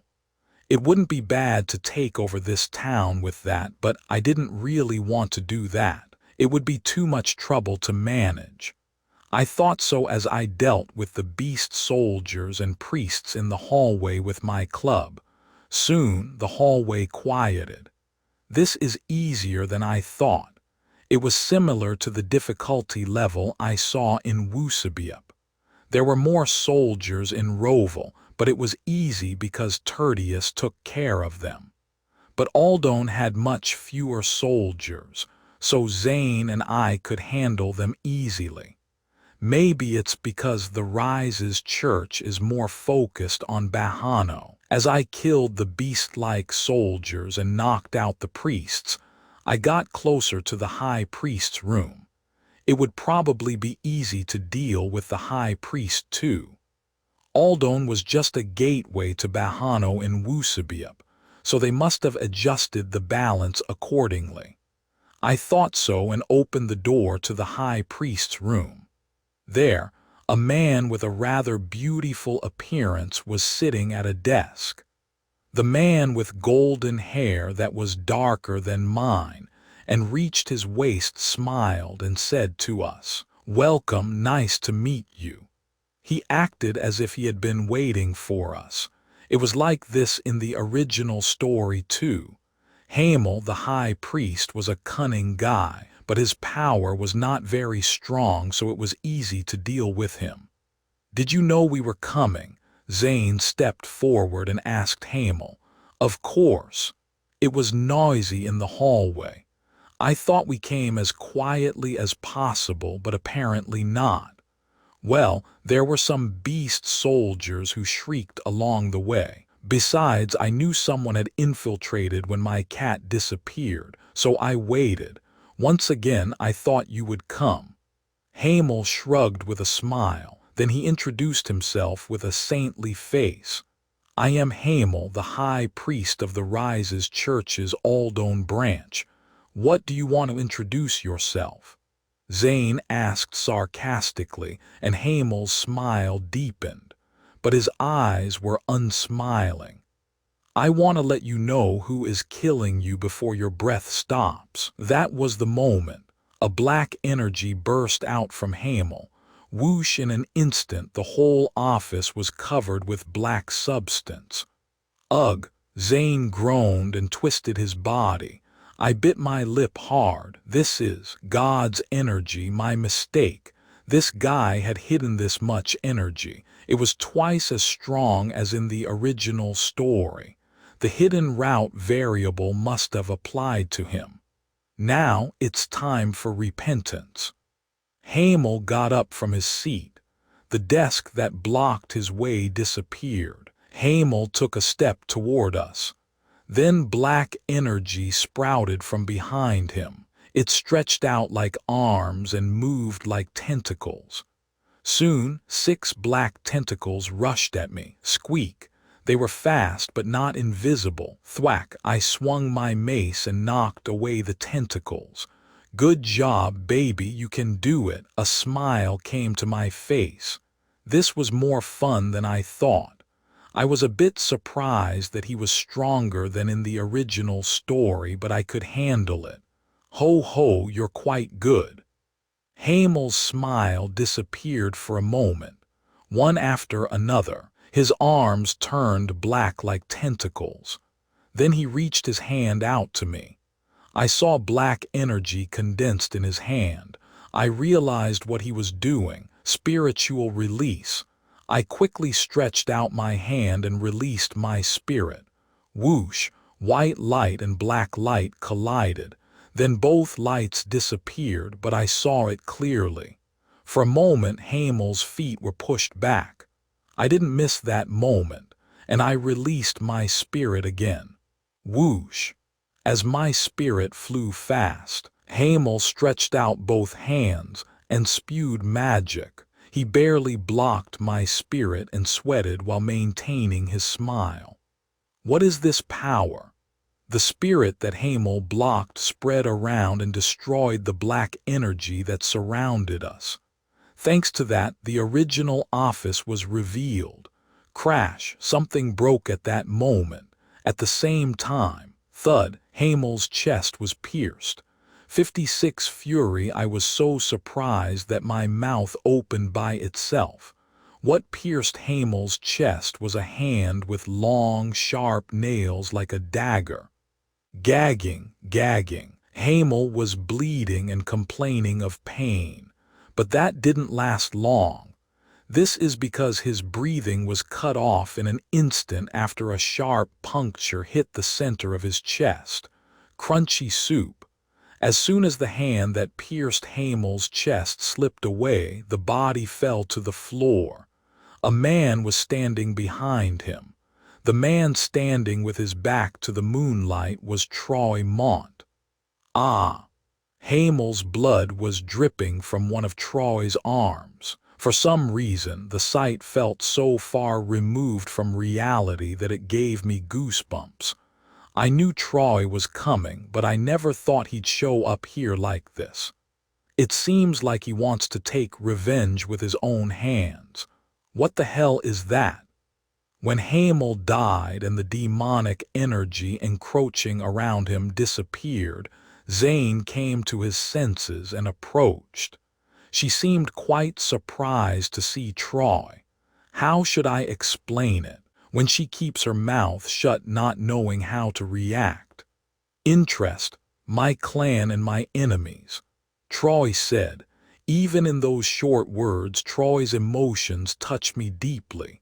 Troy's golden eyes were full of deep sadness and regret. It's a pity, just. Kairos sighed in sorrow. I also sighed softly. Then Troy spoke calmly with moist eyes. My clan was played by this guy. Half of them died, half of them became monsters, and I took them by my own hands. Troy didn't shed any tears, but I could tell he was crying.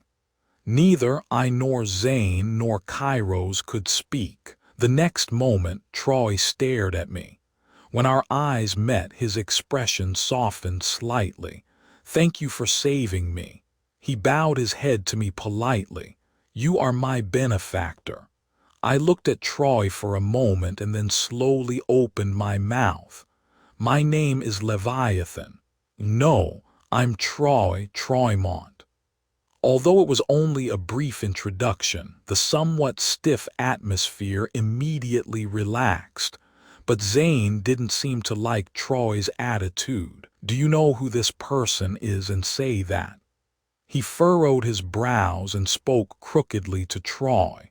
Troy's eyes widened slightly at his words. It was a face that said I didn't understand. This person is the leader of the Kairos church, so be polite. Zane, this guy. Still, you think about my social standing. It's a little bit, but I can see it again. Kairos religion. Meanwhile, Troy tilted his head at Zane's words.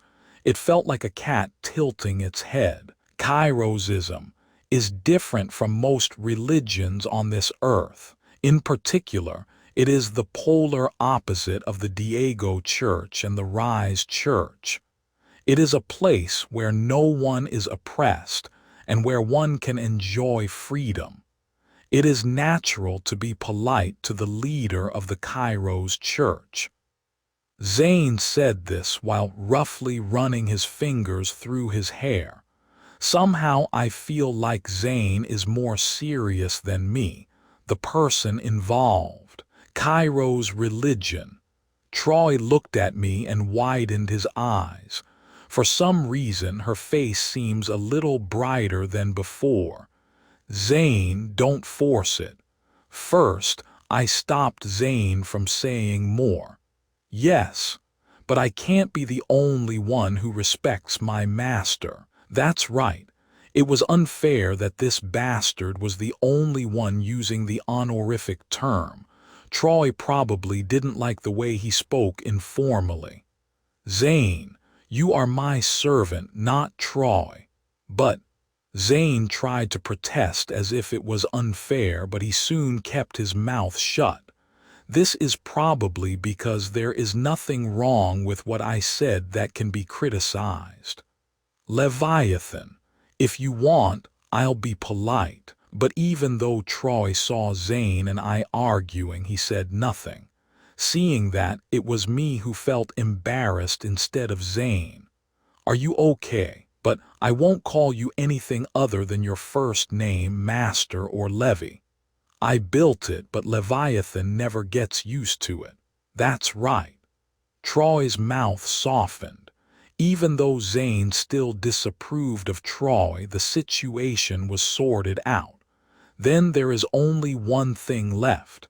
I glanced around the high priest's office, a place I've already been to several times.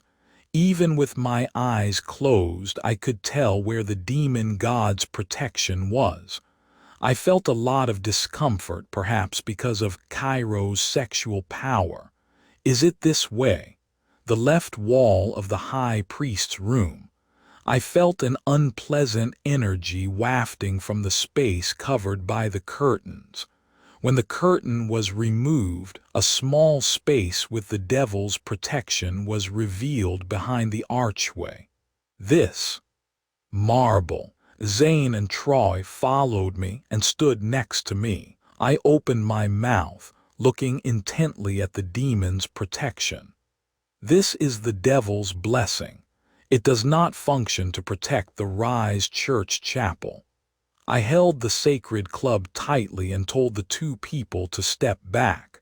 After Zane and Troy fell, he swung his club, Quasigic. The demon god's protection shattered with a loud sound.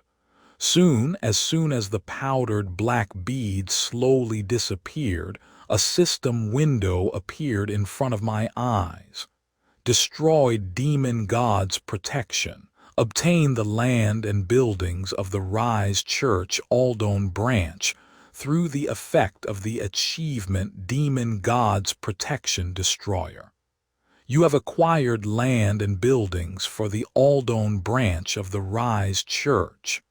It is possible to establish a Kairos temple. When establishing the Kairos temple, you will receive a Aldone area one-time purification ticket as a reward. Would you like to establish a temple? Yes/no. I was a little startled by the message window that appeared before my eyes. First, let's organize it step by step. It was clearly a similar message to the message received when dealing with the Lovell branch of the Rise Church, but one part was missing. It was a first at the time, but not now. Still, this level of compensation is considerable. And, first of all, I didn't know that the achievement Demon God's Protection Destroyer had such an effect. It appeared this way in Lovell as well, but I thought it was possible because it was the first time. Eat the land. Does it feel the same? It seems that whenever the demon god's protection is destroyed, the land and buildings can be taken over. It's an unexpected harvest. This may be useful later. Moreover, while acquiring land and buildings, a temple was also established. At this rate, it wouldn't be impossible to eat the entire continent. Instead of having to go through the trouble of building a new temple, all you have to do is occupy the place that already exists. I never thought I'd get a purification ticket as a bonus. I was even more happy because I didn't expect this. I immediately clicked yes. The Aldone branch of the Church of Rise was converted to the Temple of the Church of Kairos. As soon as the notification window appeared, Kairos roared with joy. "Oh my God, unbelievable, my lamb. The second temple, thank you so much. What, I just did what I had to do. I didn't know this was possible either. This is not the time, it was that moment." A pure white light appeared before my eyes, and it gradually began to change into a human shape. The halo of light instantly turned into Kairos. My eyes opened wide without me realizing it. Still crazy good looking, even though there was no wind. The combination of red hair fluttering in the air and beautiful golden eyes was enough to captivate me even though I had met Kairos several times. Moreover, Kairos was looking at me with her eyes folded beautifully. "Thank you, my child." Kairos held out a sphere of light to me. I immediately reached out and took it. "Oh no, Kairos." Perhaps because I was struck by such a beautiful appearance, I even stuttered for words. No matter how much you think about it, isn't the feeling of intimidation when you are incarnated very different from when you are in a soul body? Please take care of me in the future too. Kairos returned to the light with a greeting, and the light came straight to me. My heart almost dropped. That beauty is harmful to the heart. Really? Wow, what about that just now? When the sphere of light that Kairos gave me also entered into me, I heard Zane's voice from next to me. "It's Kairos." As I said that, I turned my head and saw Zane with his jaw wide open. My eyes are falling out, and it was the same with Troy. Kairos. Troy also seemed quite shocked by the appearance of God which he had seen for the first time in his life. "Troy, this is Kairos whom I serve. You are the most gracious person in this world." However, my words did not reach Troy. Troy was still staring at the spot where Kairos had stayed mesmerized. Same goes for Zane. He'll come to his senses little by little, okay. By the way, I received a religious uniform from Lovell when the temple was first established. This is only Jianghuaguan. It was true that I was a little disappointed, but I smiled slightly as I looked at the purification ticket in my inventory. Where is this though? First of all, temple management. Should we do it later? Really, it's amazing. Zane muttered, his eyes still blank. Still, he seems to have come to his senses more than before. "Yes, I've seen it a few times and it's amazing." "Well then why did Kairos appear here? It looks like he's giving something to his master. Iced coffee. Now this is a Kairos temple, what I received. It's something we need right now." "Yes." Zane's eyes became bigger than before. It was then that Kairos' voice was heard.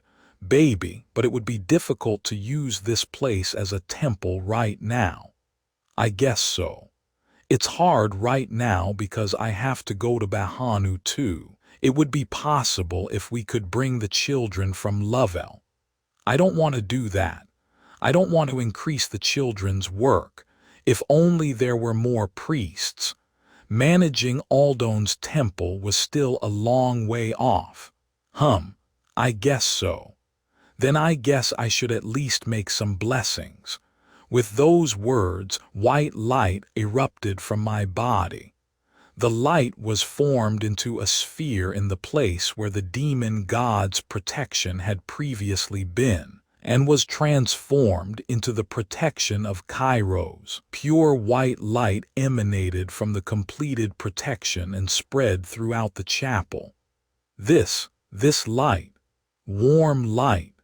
Zane was surprised, and Troy was also surprised. In particular, Troy approached God as if he were possessed, and he stretched out his hand and touched the blessing. Troy Mont became a believer in Kairos. Oh my God. This was a completely unexpected harvest. I saw Troy smiling at God as if he were mesmerized. It seems that Troy became a believer not only because he witnessed the real Kairos incarnate, but also because he saw the power of Kairos. Well, if I were to face God before my eyes and even see God's power, I have no choice but to come over. And Master, today it is the real Kairos church leader himself. Clap, clap, clap. Zane was truly impressed and even applauded me. Gotta love this. I've been a cult leader since the beginning, motherfucker. When you say that, and let out a small laugh. Leader. Troy called me with a serious look on his face. I want to follow you too. Troy politely bowed his head to me. Troy was the one who called me, but why was Zane smirking with his lips curled up? To be precise, along with his mouth, one of his eyebrows was also raised. I don't know what kind of place Kairos Church is, but I still want to follow you. Troy said to me with a serious look in his eyes. I'll do anything. His eyes seemed to beg me to ask him anything. Okay, if that's what you want, I answered with a pleased smile. I was already thinking it would be nice to have him, and he came to me voluntarily. How lucky. Thank you, Troy smiled brightly. It was a pure smile like a child's. Hey, I told you to be polite. Zane spoke again as if he was displeased with Troy. It doesn't matter if the leader is okay with it. But Troy didn't back down. Eventually, Zane stepped back and looked at me. I'm asking you again, can I speak informally to you too? Are you crazy? Tusk, so then are we done here? He asked with a sharp look in his eyes. Why are you glaring at me? We still have something to do. I said that and left the high priest's room. Zane and Troy followed behind me. What do we have to do? We're going to the underground prison. There are still people trapped there. Oh.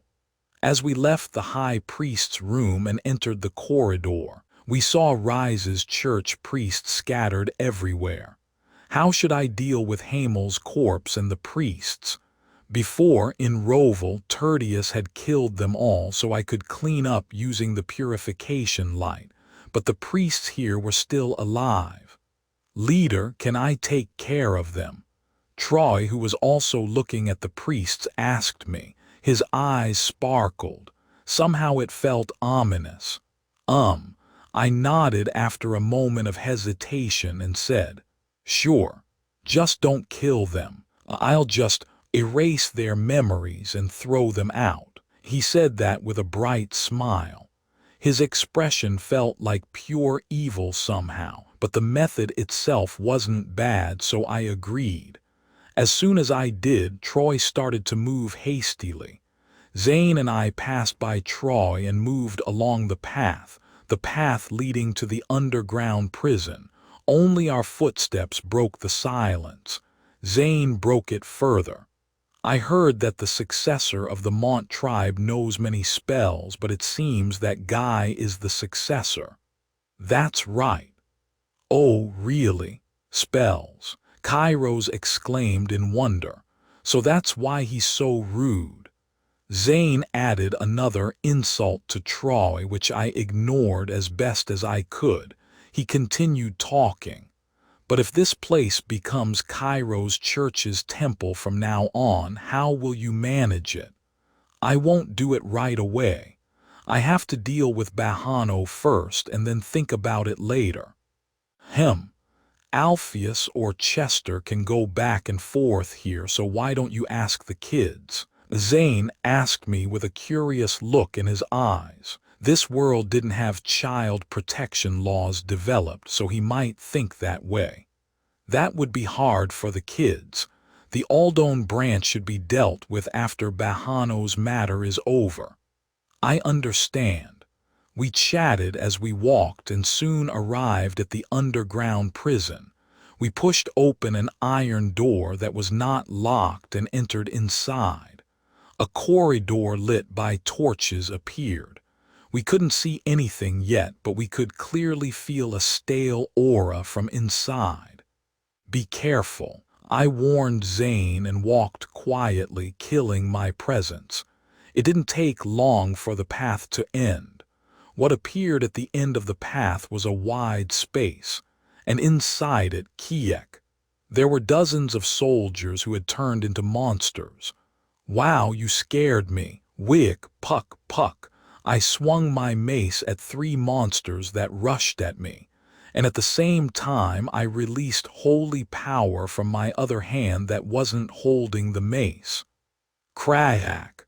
The monsters vanished with a strange scream. P-wing puck, puck.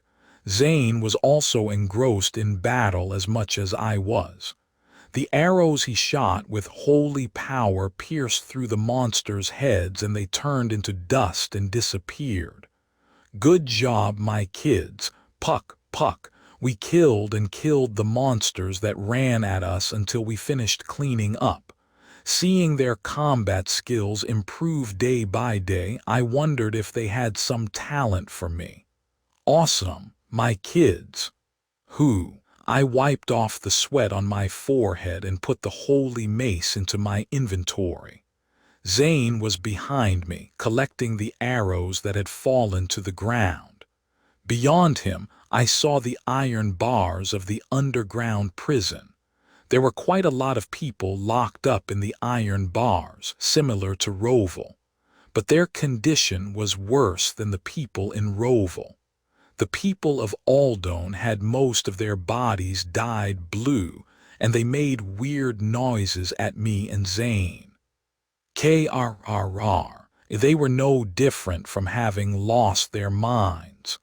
But they hadn't completely turned blue yet, so there was a way to save them. Ugh, they're scary. Don't be afraid, they're still closer to humans. That's right, yes. They're not fully monsters yet, so they can be saved, of course. I passed by Zane, who was reluctant, and approached the iron bars. Then I opened my inventory and used the purification light.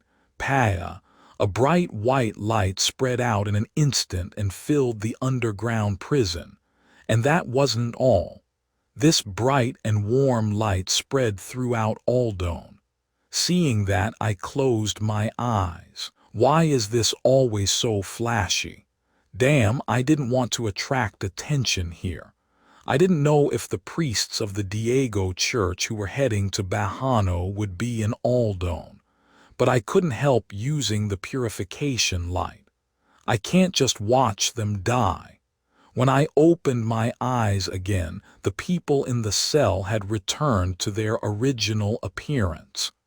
Their blue skin had turned back to human, and their cloudy eyes had regained their focus. The effect is good. What on earth, how did you do this? On the other hand, Zane, who was startled by the dazzling light, came up to me and asked, "It's the power of Kairos." Wow! Zane exclaimed again. He was not the only one who couldn't help admiring. This can't be. Finally we're back. My mind is clear. Sniff, we're not monsters anymore. Wah, Mom. The people each exclaimed, shed tears, and hugged each other.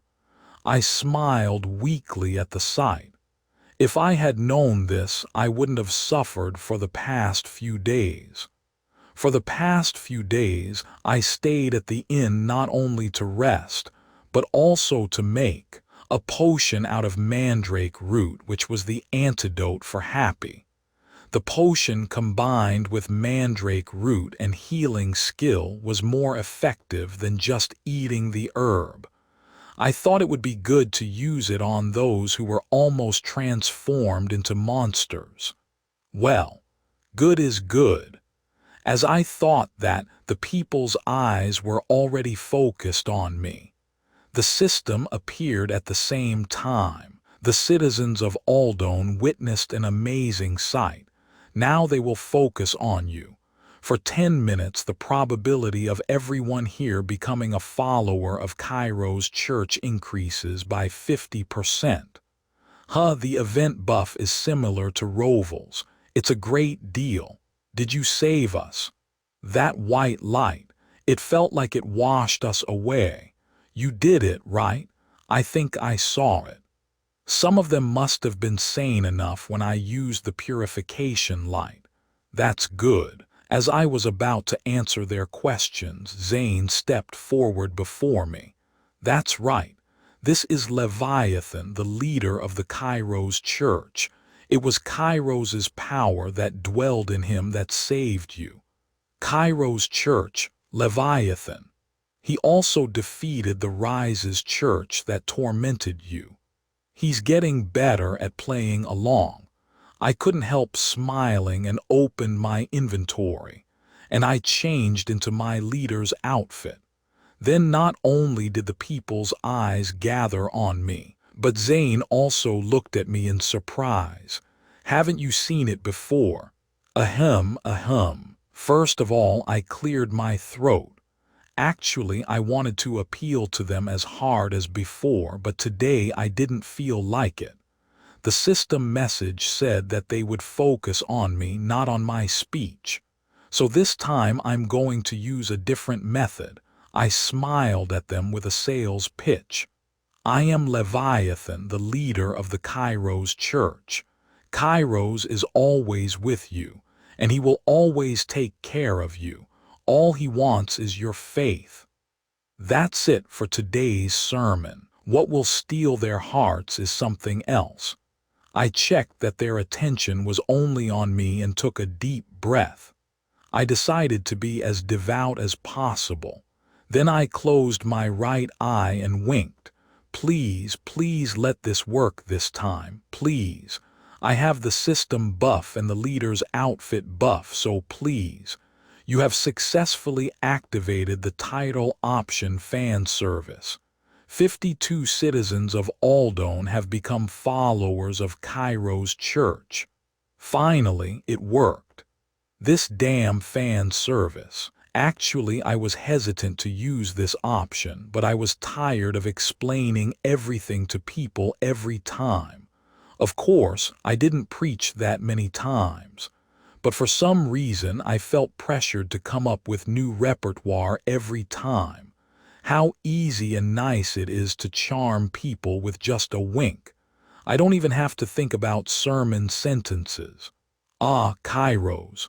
So that's it. Cairo's saved us. I smiled proudly as I listened to their stories, and I turned my eyes to the side. I met Zane's eyes, who had a face like he had eaten shit. Damn. Thank you, leader. Thank you so much. I opened the door of the underground prison, freed the people who were trapped, and bid farewell to the followers. They greeted me and Zane earnestly as they left. Someday we will open a temple here, so please visit us. I didn't forget to promote with a sales smile. It was still a long way to open a branch of Cairo's church in Aldone. But you never know. As I watched the people go away, I opened my inventory and changed my clothes. I put away the leader's outfit, put on the clothes I was wearing before, and turned my robe over. Then I felt a sharp look. What? No, it was Zane. He had been smiling brightly with me as we bid farewell to the followers until a moment ago, but now he was looking at me with a strange look. If you have something to say, just say it. Well, if you say so, leader. What was that just now? Did you get dust in your eye or something? He narrowed his eyes and frowned as if he didn't like my wink. I felt a bit defiant at his expression. What do you mean, it's my secret weapon? He seemed more confused. I'm handsome, right? Everyone falls for me with one wink. Instead of being embarrassed, I went out with confidence. Zane's face became more sour. "Why are you picking a fight, my son? You did well. You make me proud." "Haha, thank you. I'm proud of myself too. Actually, I didn't intend to increase the followers in Aldone, but since it turned out this way, I had no choice. I had to leave for Bahano as soon as possible." "Leader, everything is ready." Thud. I was startled and speechless. Troy suddenly appeared from above. This guy has a knack for surprising people like a Black Panther beastman. "You scared me. Why did you pop out without a sound?" Zane was as surprised as me. "Good job, Troy. No problem. By the way, I threw Hamel's corpse to the monsters." He spoke casually as if he was saying I'm back from school. Troy made me a little scared, and I wasn't the only one. Zane's face twisted even more and he looked back and forth between me and Troy. He shook his head miserably. I could see him lamenting in his mind. I left Zane behind and moved on. "Let's go to Bahano." The dawn was breaking slowly. It was time to go to Bahano for real. Subquest Light of Hope 4. Salvation of Aldone Kingdom cleared. Subquest rewards will be given. Subquest updated. Subquest Light of Hope 5. Bahano description. You have saved the Aldone Kingdom from the Rises Church within the time limit.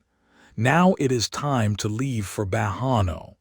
Objective. Reach the Bahano Kingdom within a week. This quest is a linked quest. Success. Next quest clue failure. Final success reward. Do you accept?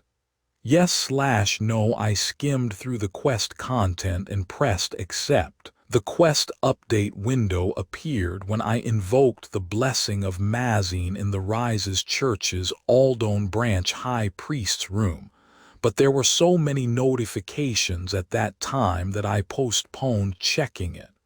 So I checked it now at the inn. It doesn't change the fact that I have to go to Bahano anyway. We came back to the inn before leaving for Bahano. It was to pack up the things we hadn't taken care of. Actually, most of my belongings were in my inventory, so I didn't have much to pack. But Zane made a fuss about the knitted goods he made and came along. "Are you done?" "Yes, I'm done now." Zane smiled contentedly, holding a thick bag of his belongings. I was about to move when I saw Troy. "I can't go out like this." Troy, who had been with us since we escaped from prison and dealt with Hamel, was still in Banra's state. Fortunately, there were no people wandering around on the way back to the inn, but now it was morning and there would be a lot of eyes. Of course, Troy's body was in a clean state unlike before, but the biggest problem was his tail. No matter how many races live on the continent, it wasn't impossible to see them, but humans' perception of other races was not very good. No matter how Zane and I had no prejudice, it wouldn't make other people's prejudice disappear. I took out an extra robe from my inventory. Troy looked surprised, as if he had been watching me. "Master, who are you? You can pull things out of thin air." The answer came from Zane, not me. "Master is an amazing person, so be respectful, don't talk informally." But Troy didn't answer Zane's words. He ignored him as if he didn't care or didn't know. I smiled softly and handed Troy the robe. "I know it's uncomfortable, but wear it. We're fine, but other people's perception is not so good. I'm sorry." "No, it's okay. I needed it. I don't want to attract attention either. Thank you, Master."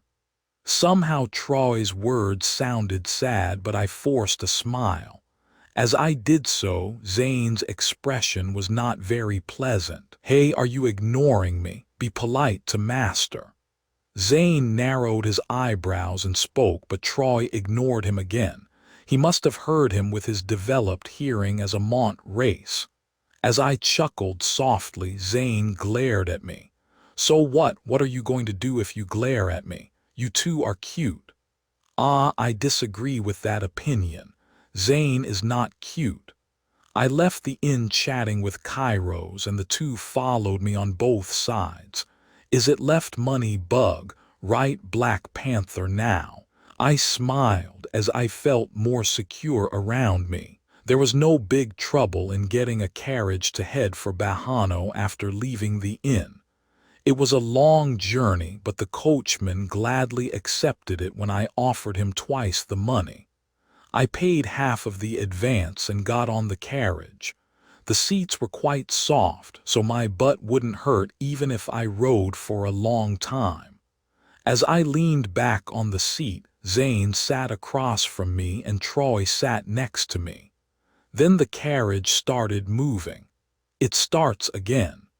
I stared blankly out the window. At times like this, I missed modern culture. Public transportation, of course, but even a bicycle would have been nice. As I thought so, a voice broke the silence in the carriage. "Master." It was Troy who called me. Zane, who had been knitting quietly, flinched at his short speech, but he just glared at Troy without saying anything else. "Why are you going to Bahano?" Come to think of it, I didn't explain it to Troy. I looked into his golden eyes, shining in the sunlight, and whispered softly, "Because Kairos wants their salvation." Salvation? I nodded my head at Troy. Yes, the current situation in Bahano is quite chaotic. According to the information that Kairos gives me from time to time, there is also the Rises Church there. At the mention of the Rises Church, Troy's expression turned cold in an instant, his fists clenched with force, showing his veins. "Then I'll help too." There was a determined will in Troy's eyes. "Thank you, Troy. You were going to help anyway, but you didn't want to if you didn't like it." "Don't catch my tail, you petty human. You two just don't want to get along, do you?" I laughed for a moment at the sight of them bickering, but soon I wiped the smile off my face. Actually, I said so, but I was a little worried. I was able to save Troy in time and prevent him from going berserk in Bahano, but I couldn't be sure. So I decided to keep a close eye on Troy when we arrived in Bahano. As we had a short conversation, the carriage ran hard and soon left the Aldone kingdom. I closed my eyes as I saw the barren land again. The journey to Bahano would take about 3 days. By the time we arrived in Bahano, it would be the end of autumn. Bahano Royal Castle, top of the West Tower. Moonlight seeped through a small window. It was a deep night with a full moon, but the one trapped in the tower couldn't sleep. There was a woman with black hair and blue eyes at the corner where the moonlight touched. She sat on the floor with her legs hugged.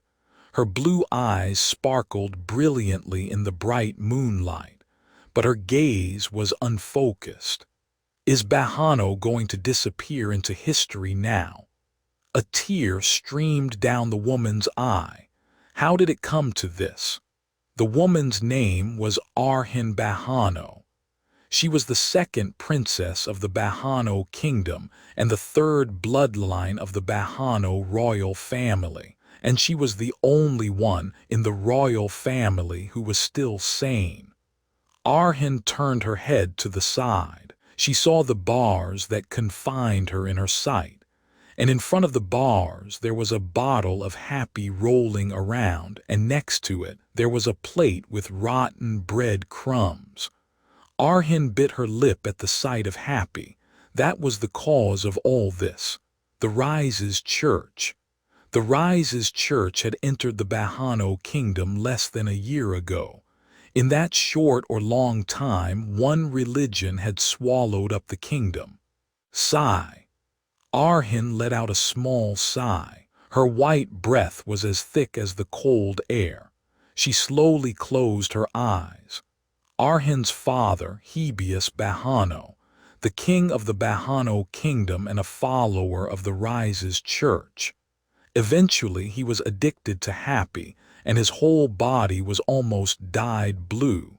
The last time Arhin saw her father, he could barely recognize Arhin's face. I don't know what's in happy, but it's clear that it makes people lose their minds. And the situation was serious not only for Hebius, the current king. Arhin's older brother, Haven Bahano, who would take over the throne next, was also in a similar situation. Melina, sister. Arhin muttered softly. Melina Bahano, she was the one who did not lose hope and resisted her father and the Rise's church until the end in this desperate situation. Arhin's sister, the first princess, lost her life at the hands of her father, the king, a few weeks ago. Father and brother are not in their right minds. The only thing left now was her, Arhin, but she was locked up in a tower. If this goes on, there will be no more hope left in the Bahano kingdom. If only I could get out of here, I would do anything. But it was a near impossible assumption. The one who locked Arhin in the West Tower was her father, King Hebius. Of course, Arhin knew that it was Silos, the high priest of the Rise's church's Bahano branch, who was manipulating him behind his back. So she appealed to her father, but she couldn't beat Silos, and they could have killed Arhin at any time, but they deliberately didn't, to see me despair and crumble. Silos was such a malicious person. He offered happy to Arhin but didn't force her to eat it, because I have no power or authority. They knew that and kept her alive. Unlike Melina, Arhin had nothing. Arhin, who couldn't pose any threat at all. That's why the Rise's church, including Silos, kept her alive as a toy. But Arhin clenched her fist tightly. I won't give up. Her bright eyes shone in the moonlight. If I ever get power, I will risk my life to save this country. Arhin vowed firmly. A bonfire burned on the barren land. It was a little away from the road where carriages passed by, but it was perfect for camping because it was a flat ground with almost no stones. 2 makeshift tents were set up around the bonfire, and they were currently in use. Each one had a coachman, and Zane was sleeping in it, and I was on guard duty with Troy by the bonfire. There was nothing to do for hours, so I just stared at the bonfire blankly. Fire gazing is best done outdoors. I felt relaxed as I watched the branches burn with a crackling sound. I felt like I could stare blankly for hours like this. Master. It was then that I heard Troy's voice. Yeah. I hadn't spoken for a long time, so my throat was dry. As I cleared my throat, Troy said something. I hate the Rise's church. I know. I knew Troy's past very well. I had seen it several times while playing Wusabiep. They trampled on our land and killed all my family and tribe. Yeah. So I want to get rid of them all too. Troy's eyes sparkled with firelight. I looked at him and closed my mouth for a moment. How should I tell him? I wondered about that. At that moment, a white light bloomed over the bonfire. As I saw the light flicker and take shape, I knew what was happening. Kairos. The light gradually changed into a small and cute puppy. It was Kairos' manifestation. Then Troy's eyes widened at the sudden situation. He was so surprised that he couldn't say anything. I opened my mouth to him. This is Kairos. Is that really him? He's smaller than me. He's smaller than the children of our tribe. SHH, don't say anything rude.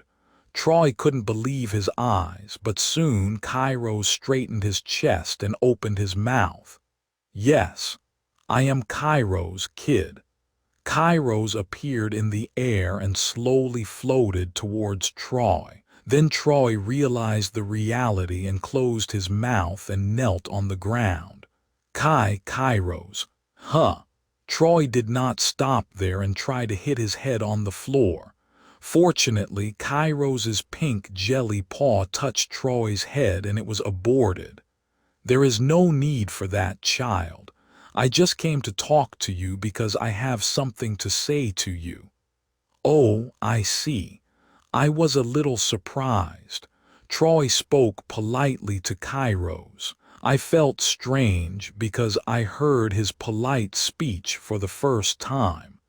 He wasn't bad at speaking politely after all. Kairos and I had an insurmountable gap between human and God, so it couldn't be helped. But I couldn't help feeling a bit of bitterness and betrayal.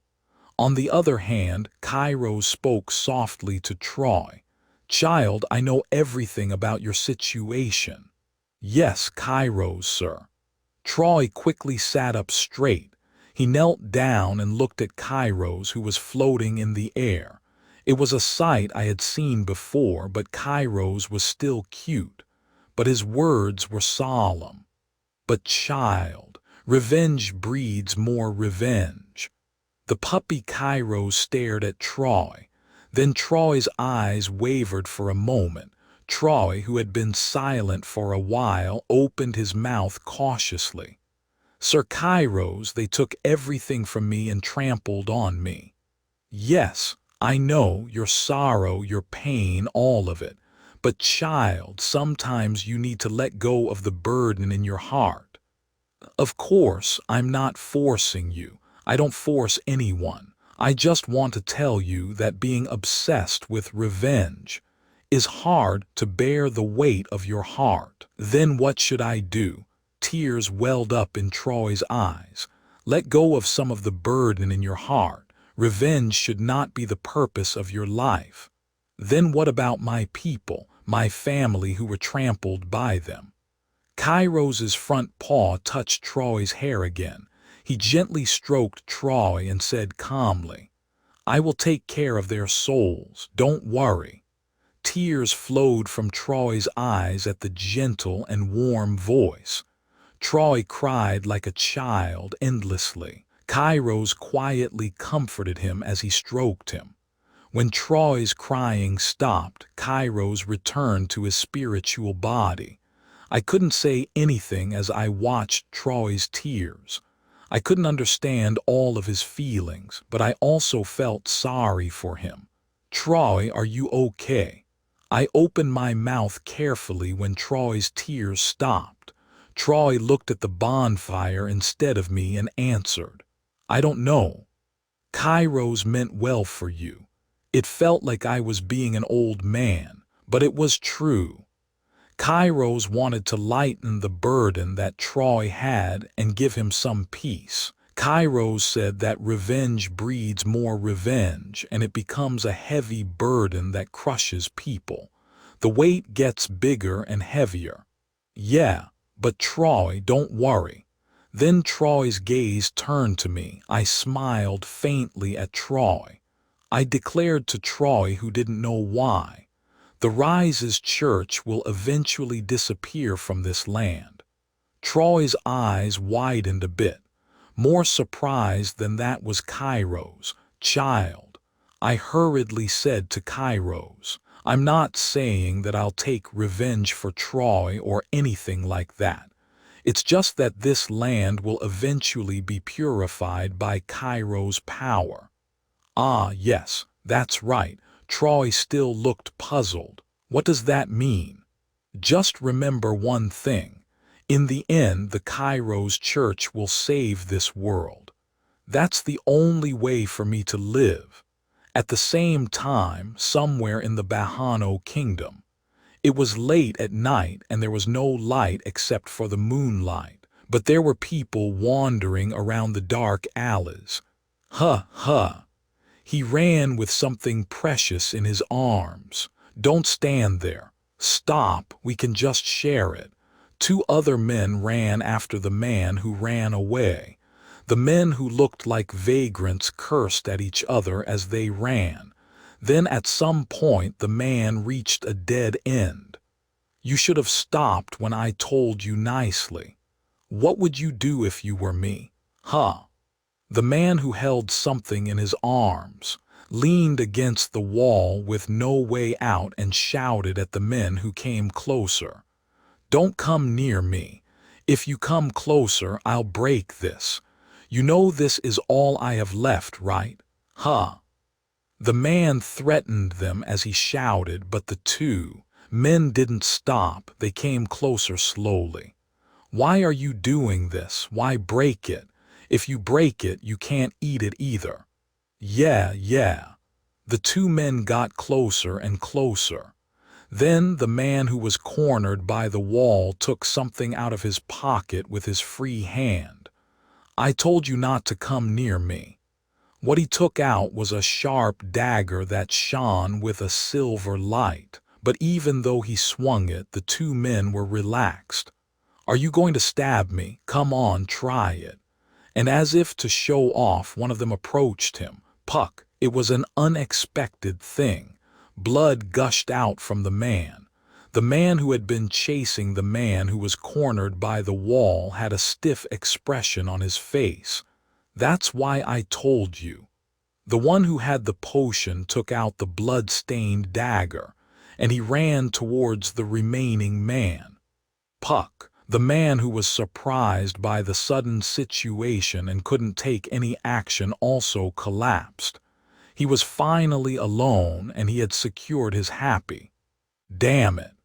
The man cursed as he looked at the two corpses that fell beside him. Then he quickly opened the cap of the potion he was holding the happy and gulped it down. His face, which was stained with horror, instantly sank into a blissful ecstasy. The guilt of killing someone, that sticky and unpleasant and heavy emotion, melted away with the happy. Ah yes, this is all I need. The man left the alley with a face full of joy. He looked almost peaceful. He staggered along the street and soon disappeared into the darkness. And on top of the highest building in the alley, two figures were watching him. Whoosh, a gust of wind blew. The man with purple hair who was standing on the building brushed his fluttering hair. He gave up on being human. How disgusting. The man, Khalid, frowned as if he had seen something he didn't want to see. The one standing next to him, Tertius, felt the same way.